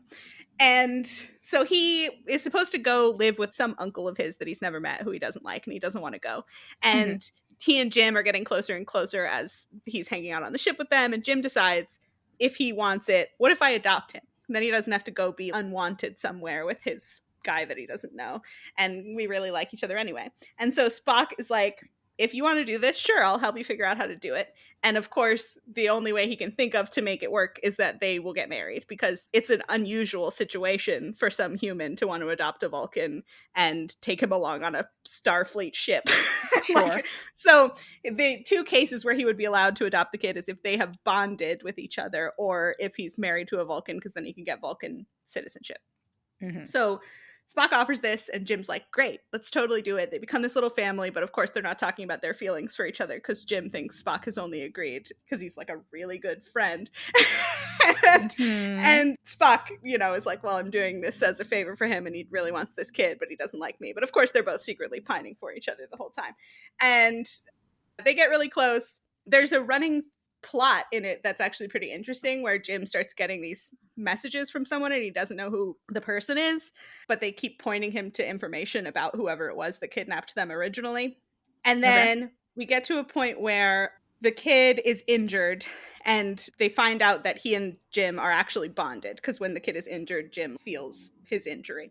And so now that they are bonded, Spock's like, I guess we don't have to be married anymore, because they'll let you keep him since you're bonded. And Jim's like, I guess if you don't want to be married to me, we don't have to be married. And they decide to get divorced because they're both so awkward. Meanwhile, he's been complaining to Bones the whole thing about how he's so in love with Spock, and Spock will never notice him.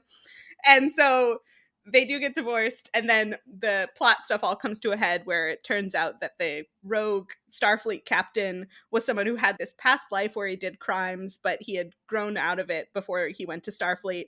Then the guy who he used to do crimes with is now forcing him into this thing to kidnap all the Vulcans. So he's been leaving clues to try to get the Enterprise to come and kill the guy so that they can rescue all of the Vulcan orphans, which they do. They find the guy, they rescue all of the Vulcan orphans. And then meanwhile, the kid, who loves both Kirk and Spock and wants them all to be a family, is so annoyed that Kirk won't tell Spock how he feels. And so he finally just sort of pushes them together, and Spock finds out that Kirk actually has feelings for him, and then they're about to hook up when all of the action plot stuff goes down. So they rescue it, they realize they're in love with each other, they decide to get married again for real, and then all of the Starfleet people come and make fun of them at their wedding, because it's really fun to make fun of Kirk and Spock, and happily ever after ensues. Okay. It was very fun. It's interesting because obviously the backstory stuff is all the Kelvin timeline, you know, Vulcan is gone and all the things that we saw happen or what happened. But their characterization feels like mostly like original series Kirk and Spock, because when you watch these movies, I cannot imagine Spock deciding to help Kirk adopt a child. They seem like they hardly know each other. Whereas it's we make a good team, don't we? Yeah. And you're like, okay. Whereas the original ones, they feel like they're each other's person. Like, I feel like Kirk and Spock are each other's person, whether or not they're together or, you know, Spock is asexual or whatever.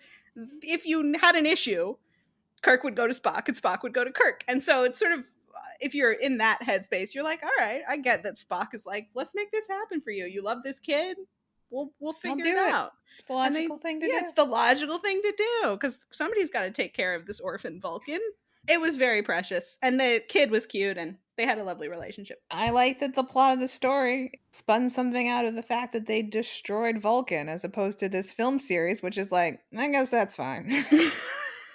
Probably nothing comes of that, right? Barely figures into any of the subsequent stories. I actually, part of what I liked about it, aside from like how cute the relationship and kid fic stuff was, is there is an overarching plot that actually works, where you're getting clues and they're going on cases, and then maybe something has to do with the overarching thing, and then it all comes together at the end, and you're like, oh, look at that, a plot that makes sense.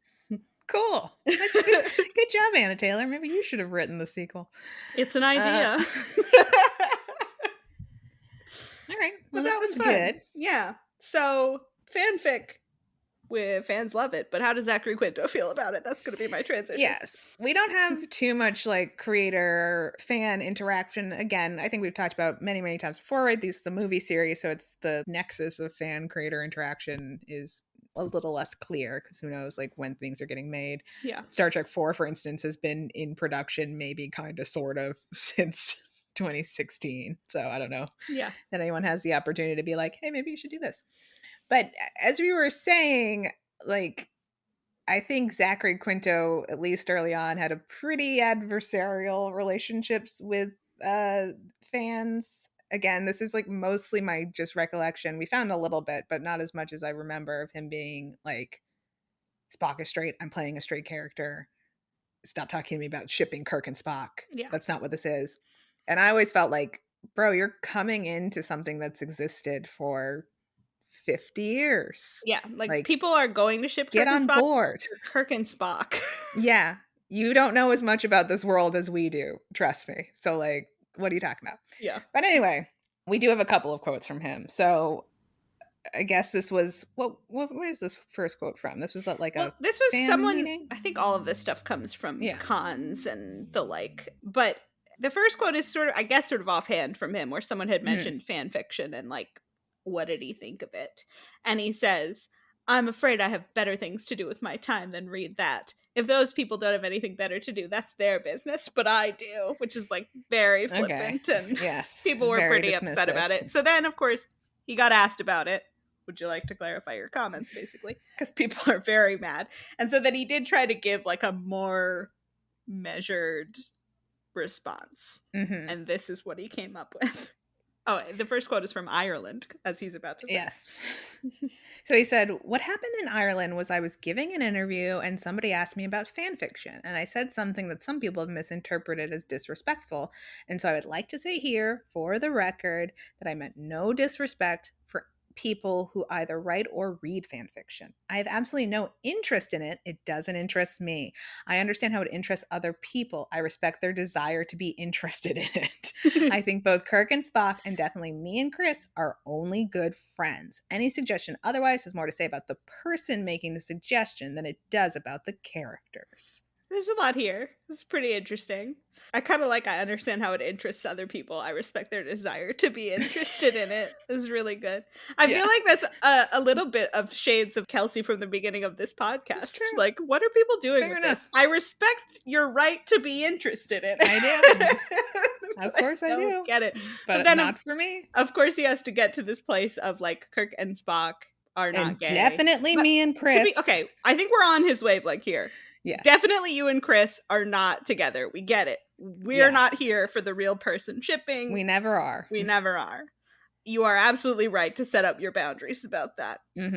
Although also weird because we read a whole interview with him in GQ. Was it in GQ? No, it was for like Out magazine or something like that. It was Yeah. for a gay publication, and it was the weirdest thing I've ever seen because Quinto had been on the cover of it before, and then they were having a cover with Pine, and then they did an interview with Quinto about Pine's cover, which is so strange. And it was just them asking questions about like, did he ask you advice about what to do? And he was like, no, he knows how to be in a photo shoot. Did you talk about this? Because I guess the whole point of it was like, it's so interesting that this straight actor is on the cover of our thing. But then at the end, it just devolved into like, tell us about your friendship. How do you guys feel about each other? Tell me some new words for the blue color of his eyes. Yeah. Describe his eyes to us. And you're like, this is really weird. This is so strange. But anyway, that's a digression. But yeah, the Kirk and Spock are only good friends. Any suggestion otherwise has more to say about the person making it than about the characters is a little bit judgy, my friend. And maybe in your movies, there's not a lot of stuff to go on, which I do agree with. But I think it's a bit much to say that people who ship Kirk and Spock from like legacy Kirk and Spock are just entirely imagining the whole thing when that hasn't really been the position of the people who made original series Kirk and Spock. Which again, see our whole original series episode. We get into it. Roddenberry, Shatner, other creators, the quotes. They acknowledge like, yeah, these two people might be in love. And once again, right, it is the slap in the face of someone who clearly does not have a background in Trek coming in and being like, I know about this. You guys are all weirdos. How to be a fan of this thing? Gross. But yeah, I'm in the movie. Right. So yeah, again, I think we've said enough at this point. He's been in weird position all throughout this, given personal things with him. So we'll give him a little grace, but this is pretty funny. It's wild. Okay. That's everything, I think. That's everything. There can't possibly be more to say. We've gone on and on. No. Let's ask the question then of, is it queer baiting, queer coding, or queer canon? None? Yeah, I agree with you. It's none. Sulu is queer canon, I guess, at this point, barely. Canon, but Kirk and Spock are not even queer coded. No. I said to you before we did this, Kirk and Spock of these movies are markedly less queer than Kirk and Spock of the original series. Yes. The film has gone out of its way to make Spock as straight as possible. And not even in a way where it's like they are continuing to do all of the same stuff with Kirk and Spock, but they give him a no homo lady. It's like there's not much queer anything going on in this movie, text or subtext. But if you gender swap them, would they be a couple? Who are we gender swapping? And is Spock still dating Uhura? Good question. I mean, I guess if we want to leave Spock dating Uhura, let's gender swap Kirk. Then no, I don't think so. He's dating Uhura. But you don't think that she would get in there and try to break him up? Would that work? Here's the problem. I don't understand the dynamics of the Spock Uhura relationship to begin with, so I'm not sure what Spock would be interested in. The dynamics of the Spock Kirk relationship, so it's very hard to tell. I don't think this question is super applicable when we don't think there's much like canon tension between them to begin with. And also, I've said it to you off the podcast. What happened to Spock's fiance? Is she just dead? It's an alternate universe. She's dead. What happened before Vulcan got destroyed, though? Because, like, the marriage agreements are between prominent families. It's logical. He would be engaged to someone. Well, you're absolutely right. But I think he is dating Uhura before that. I was like, once she is probably dead on Vulcan, we don't have to worry about it. But before that, he is dating Uhura. I don't know. Yeah. I mean, it doesn't make any sense for him to be dating anyway. What are we supposed to believe? That's the real problem. Yeah. Okay. So why isn't it canon? Because these guys aren't interested in character to begin with, much less the relationship between Kirk and Spock. Correct. How do we feel about the queer baiting on a scale of 1 to 5? Oh, 1. 5 being unrepentant, malicious queer baiting. 1 being, I don't know what these fans are talking about. Definite 1. It's a definite Except 1. that we do know what they're talking about because of Kirk Spock existing. Right. It's an aggressive choice towards the lifelong fans. Yeah. I don't know. But it's an alternate reality. It's an alternate reality where they're straight. Straight as hell. They're alpha males, you know? Meanwhile, Ambassador Spock is over here in this world being like, when are they going to fall in love? What's going on? I didn't want to tell myself that he was going to fall in love with him, but like, I'm dating Uhura? That's so strange. He hasn't processed that this alternate version of himself is straight. That's rough. It's a lot for him to handle. Yeah. Bummer. That's a fun fic idea, actually. Spock Prime coming to terms with the fact that his alternate self is straight and will not fall in love with Kirk. Why won't he just see that they would be so good for each other? He's still dating Uhura? That's good. Somebody write that. Yeah. Or tell us if that exists already. Shoot Yeah. that over to us. Okay. Well, do you feel like you've gotten everything off your chest that you needed to get off your chest? No, but I got a lot off of it, and I like I said, we've done enough. I don't need to talk endlessly about all of the problems I have with this movie. But I could do a scene by scene breakdown, y'all. If anybody wants that, go ahead and let us know. What are we talking about next time? Well, we're taking you back to the seas. Ooh, so exciting. We love the seas. So we've spent some time talking about pirates, and we were like, we got to get back there. The seas of the Americas. Oh, I can't wait to return to the seas of the Americas. And also it's a period thing. Very Love it. exciting. Any more details than that we can share? No, you'll just have to wait a couple months to find out what we're doing in the seas of the Americas. In the meantime, if you do have comments, questions, concerns, you can reach out to us at ltbkpod@gmail.com. We are on Twitter and Tumblr at ltbkpod. And if you're enjoying the podcast, tell a friend, subscribe, leave us a review. The next episode will be out in September, wherever you get your podcasts.